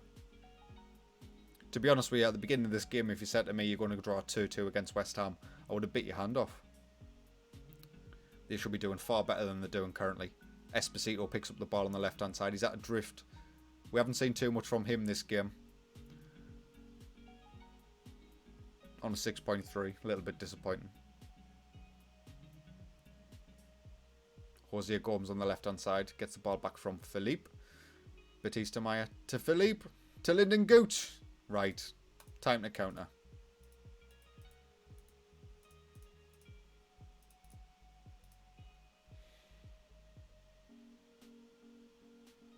Third goal of the season for Lyndon Gooch. Many of these appearances coming off the bench as well. Philippe does well with the strike. Lyndon Gooch following it up. Yeah, mate. Just one, Pete. I've sort of took the foot off the accelerator in terms of yo-yo man and recording. Because I am a little bit too far ahead. And although I need to take advantage of it whilst I'm still off work, I still don't want to get too far ahead. Jose Gomes with another man of the match performance from left back.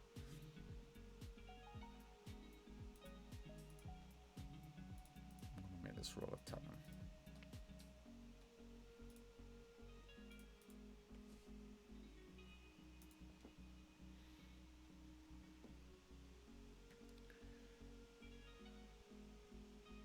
I don't think there's too many episodes left of Yo-Yo Man with Huddersfield. I think there's 3 episodes left. So by the start of next week.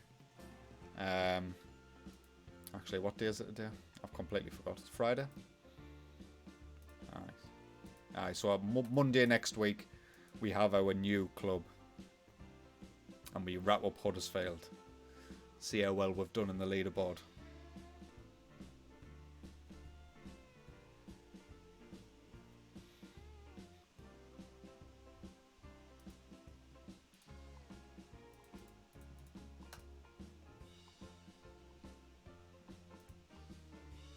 As Luke 09 out for 7 days. He's been pretty useful for us whilst Ivan was out injured, our right back. So it's a little bit sad to see him out, but he's our utility man. If we're ever struggling for a position due to injuries, Luke 09 will probably be the man who ends up coming in to replace. Blackburn away from home next then. They're currently sitting in 9th position. We are sitting in 3rd. Who've Blackburn played so far this season? So beat off Bristol City, they beat Wigan, they beat QPR, beat Cardiff, and then beat off West Brom.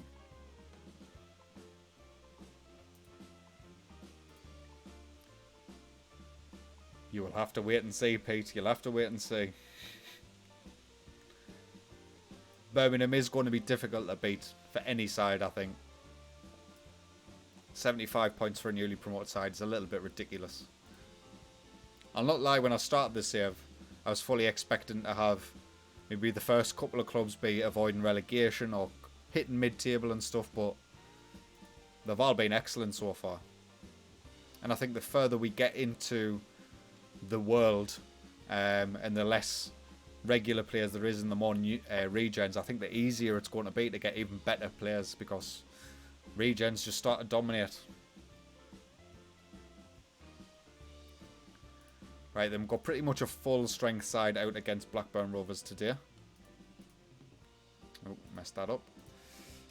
Let's see how we get on. They're playing positively, we're playing on the attack. Going to be a little bit of clash of styles here.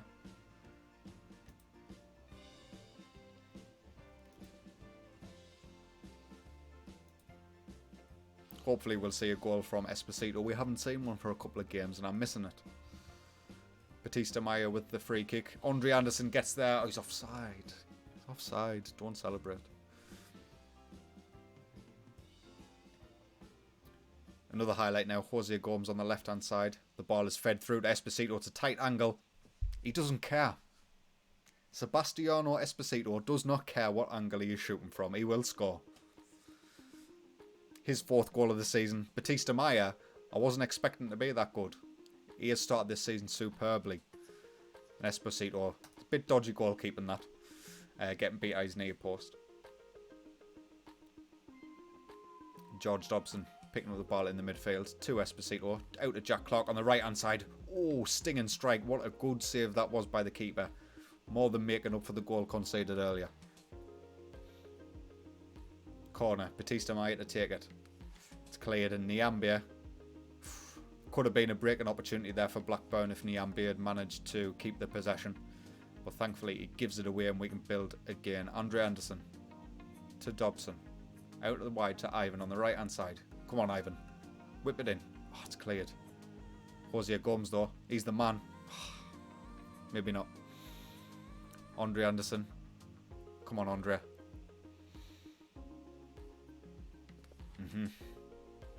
I might need to start starting Philippe, I think. Although Andre Anderson's a fantastic, fantastic player. Philippe's ours. And he's got potential. Nice play by Anderson there, though, to find Ivan on the right-hand side. Whips in. Our Sebi boy. I need him permanently. How am I going to manage it? How am I going to be able to sign Sebastiano Esposito permanently? The issue with him is, because I keep signing him and playing him, his value is increasing massively. Or Inter Milan don't want to sell, he ends up making it in the first team squad, and then by that point he's out of reach.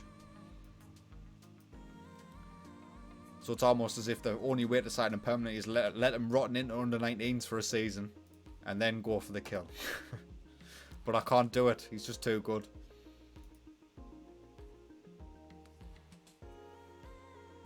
And what's to stop another club coming in, loaning them, and developing them themselves, and we've missed out. as Esposito picks up the ball. Is he going to shoot? Even from that angle for Esposito, probably is a bit too difficult. Corner, Batista Maya to take it. It's cleared by Gallagher. Andre Anderson can't pick it up. Back out to Maya. Back to Anderson. Into Ballymumba. Ballymumba gets his second goal of the season to put us 3-0. We are away from home against a championship side who've been in this league for a while now. And we are making them look like League One opposition. Great finish by Bally. We will look to make a change though. Lyndon Gooch on for Jack Clark. We'll bring on Philippe on the left-hand side instead of Batista Maya to try and keep Batista Maya fit. Stuart Downham with a free kick. Offside? No. Darren Lenihan gets a goal back for Blackburn. I probably shouldn't have stayed on attack on that. But you live and you learn.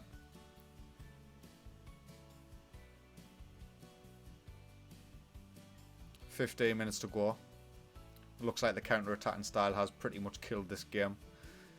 We will bring Denver Hume on for the final 9 minutes or so. Highlight. Oh, I don't like it. Come on, boys. Don't throw this away. We were so confident in 3-0. God. No. John Rankin Costello. Right. Let's kill it. Let's kill it.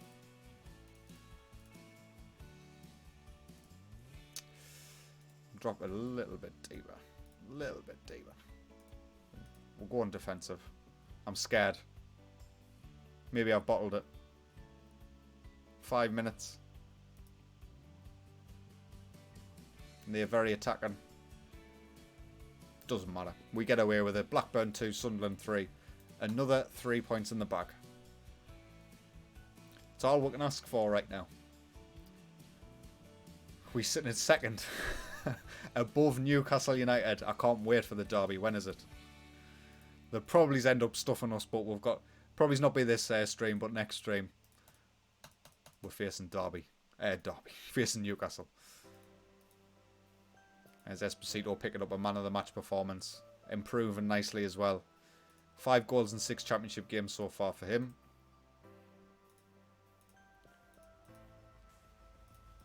I need to remember that Barnsley aren't a Premier League club.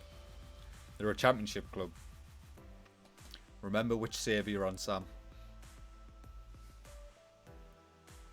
At home against Barnsley. Where did they finish last season?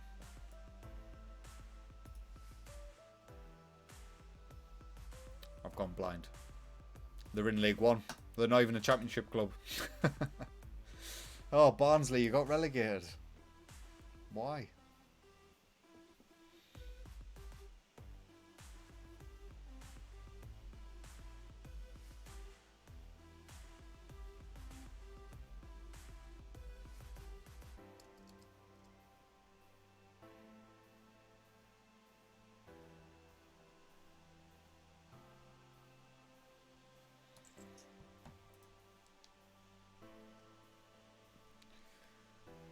So, League Cup second round next. And then we're away from home against Swansea City. I was very close to managing Swansea City. The next club after Huddersfield. Very close. But it wasn't Swansea City. Maybe someday Swansea could be one of the clubs. Those of you who are watching, I'm guessing yous all watch Yo-Yo Man as well. Are you enjoying it? Do you think it's for the long term, for the rest, basically for the rest of Football Manager, FM20? The only reason I say it is Birmingham was a lot more popular than Huddersfield was. Huddersfield's not really getting the watch time that Birmingham City was. Even though the views were up on Birmingham City as well. But I'm going to attribute that because it did get hit with the YouTube algorithm for FM20 Birmingham. So not many people searching for Huddersfield, but even amongst the people who are watching, they're not really watching as much as they were with Birmingham.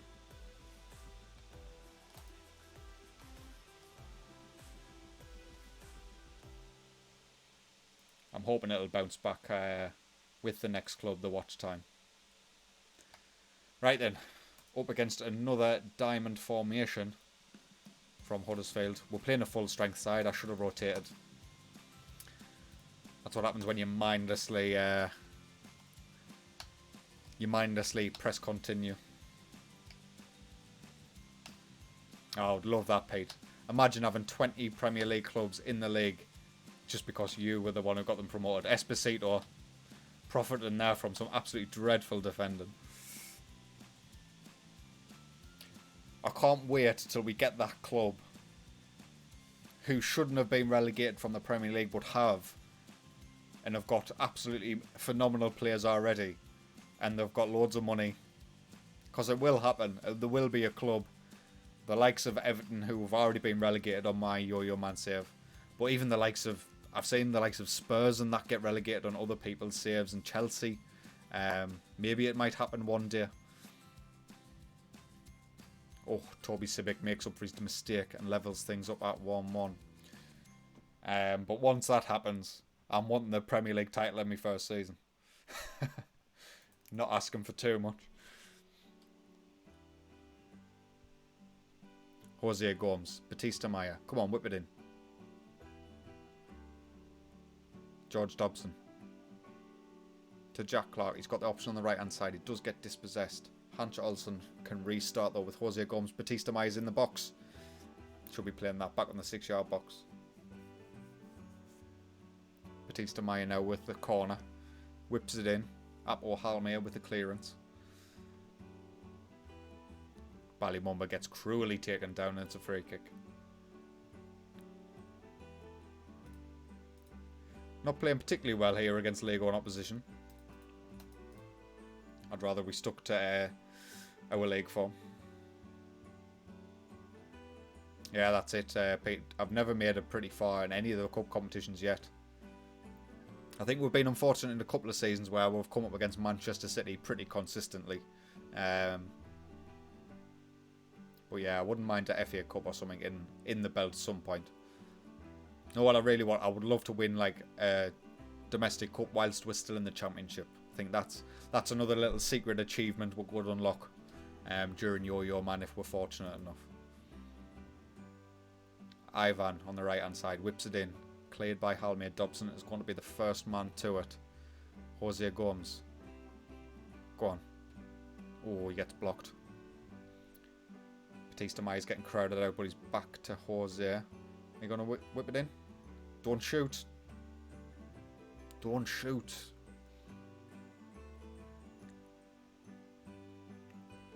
Clark now on the right hand side. Back to Ivan. Into Mumba. Go on, one more. There's Batista Mai. He's in behind. Oh, Batista. Should be burying that. We're dominating this game. Not really, not quite getting the result we want though. We are going to push the line a little bit and we're going to up the tempo. Batista Mai with a corner. It's cleared by Anderson out to Hancha Olsen. George Dobson. Can't get the ball in. Oh. Watch the counter.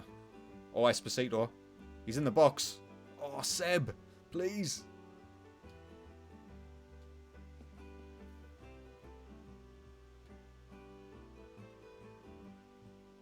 Only a few minutes to go of the first half, and now we have it Sunderland 1, Barnsley 1. I'm aggressively telling them I'm not happy.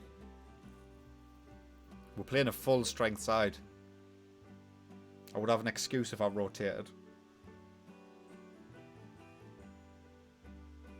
Dougal switches the play to Sibic on this right hand side for Barnsley, the goal scorer. He whips it in. Clearance. Clark can come away with it down the right hand side, and maybe we are going to counter down the right. Come on, get in the box, lads. What are you being so slow for? Clark whips it in. Ballymumba's there, and Ballymumba gets his third goal of the season. We'll drop the tempo a little bit, and we'll go off attacking and go to a positive mentality. Look to retain possession a little bit better. 50 minutes gone. We're ourselves another highlight. Hancha Olsen. Don't lose it. Plays it Ivan on the right. Clocks in acres of space. Oh my days, what a finish. It looked like a dreadful finish, but that was a good finish.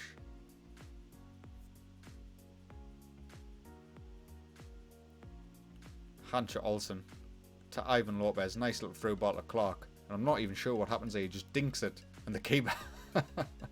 I don't know what the keeper was doing. I was just thinking as well, Pete, as well.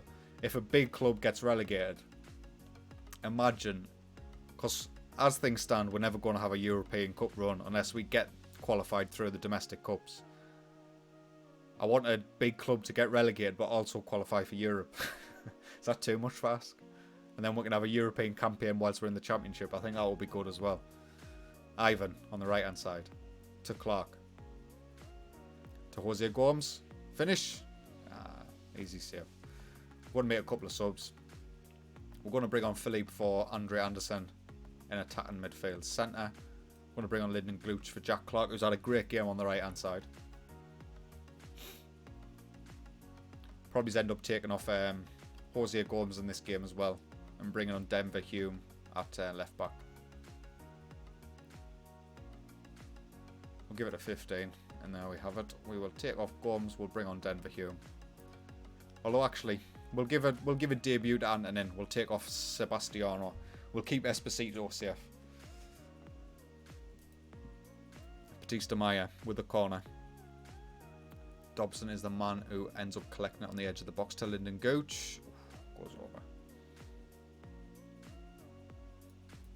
Oh, that would be amazing, Pete.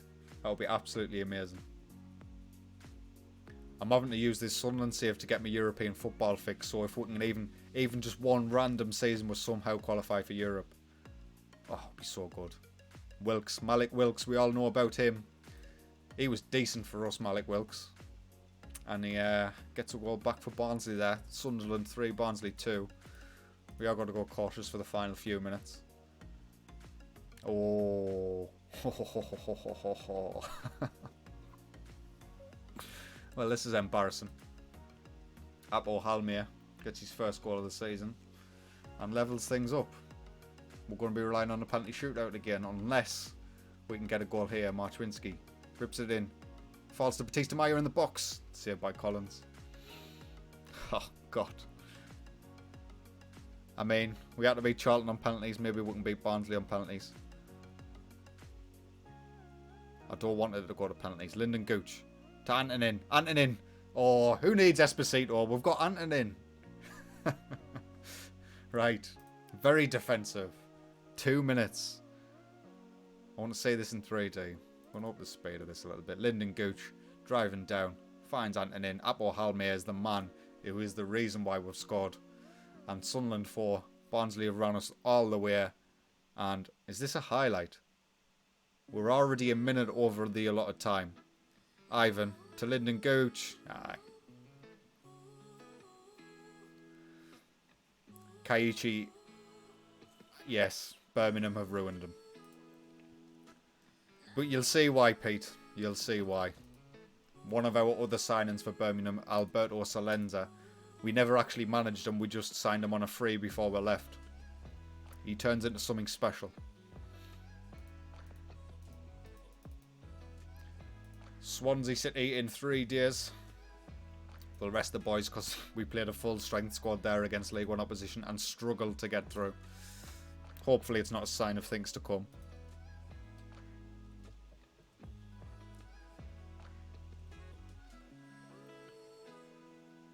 But our first 6 games or so of Championship life, well, we're 8 games into the season now with the cup competitions, but they've been fantastic with Sunderland so far in the Championship. I think we can be thoroughly pleased with how things are going.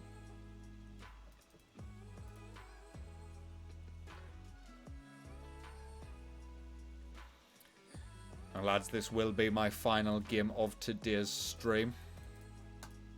Swansea City away from home. We will have our regular scheduled content in Yo-Yo Man coming out at 6:15.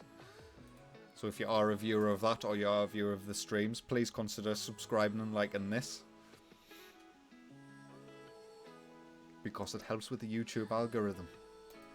And then more people will find it, and then I'll grow.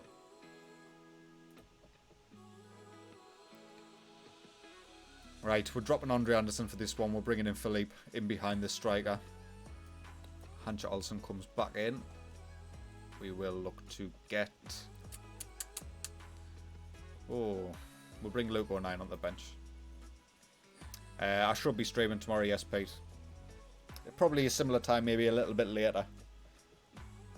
And I'll look to get through as many games as humanly possible. We'll probably not be able to reach the January transfer window, but we'll get pretty close.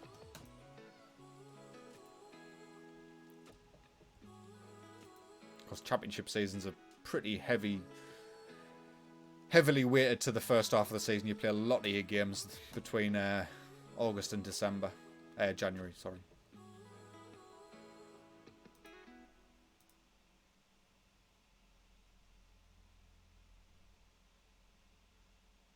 First half an hour go by without much incident. We'll go from attacking to positive to try and get a bit more possession. It's not looking great so far.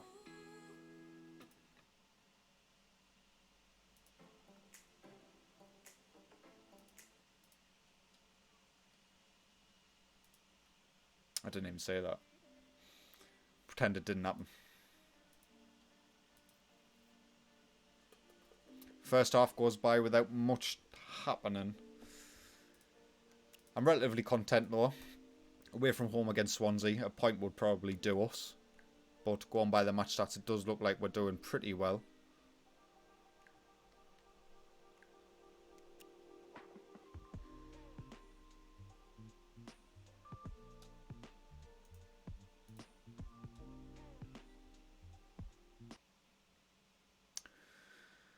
First highlight of the second half, it's Swansea City coming down this right hand side.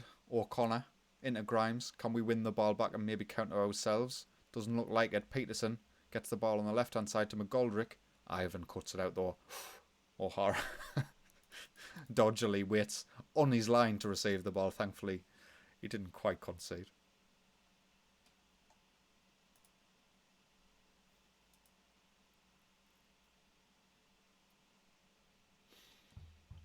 Half an hour remaining. Do I push for this? Do I try and force the issue? Hopefully I don't. Oh man, Swansea are going to break now. It's 3-on-3.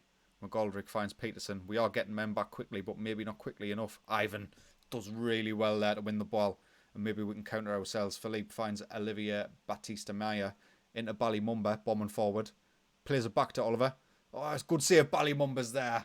And Ballymumba's doing so well in the Championship. 4 goals for this season, playing from central midfield. And he puts us 1-0 up. Good player by Batista Maya. Ballymumba plays back to him. It's a good save by the keeper, but Ballymumba is there following it up.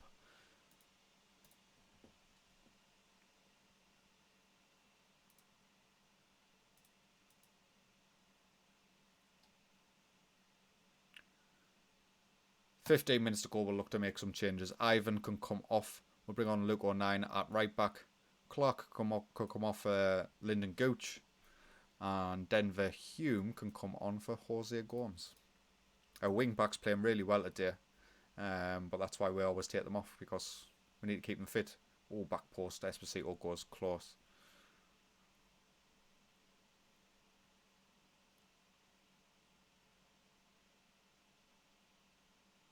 Another highlight now. Luke 09 on this right hand side. Can he do some damage?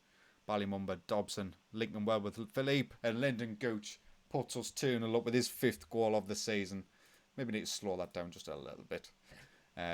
Great play by our central midfield players, Dobson and Mumba and Philippe, linking up well, and that's a great through ball for Lyndon Gooch. And his 5th goal of the season coming off the bench. Fantastic. There is a highlight straight from kick of the floor. 2 minutes to go. If Swansea City score here, it's going to be a nervy last few minutes. Snodgrass coming down the right hand side. Get the challenge in, we do. And Philippe can come down this through the centre, find Seb. Go on. Tight angle. Esposito. It wouldn't be an end of a stream if Esposito didn't wrap things up for us. Swansea City 0, Sunderland 3. And our team and our signings look like they're going to really do some damage in this league. Esposito there with his 7th goal of the season, getting past his man. We all know what we're going to get from Seb, but I'm really pleased with what we're getting from the rest of the team as well. You never know. You never know. Playoffs. Automatic. Secrets. There we are. Then that's the league table as we wrap things up. Then West Brom sitting in top. We are level on points with them in second. Newcastle United, our arch nemesis, sitting in third. And we will be playing them tomorrow at some point, beginning of October. Few games in. So anyway, lads, if you're not subscribed, get subscribed. Please like the stream. Turn on the notification bell so you know when I go live. Yo Man comes out at 6:15, so hopefully I will see you there and you'll enjoy that. But until tomorrow, hopefully, take it easy.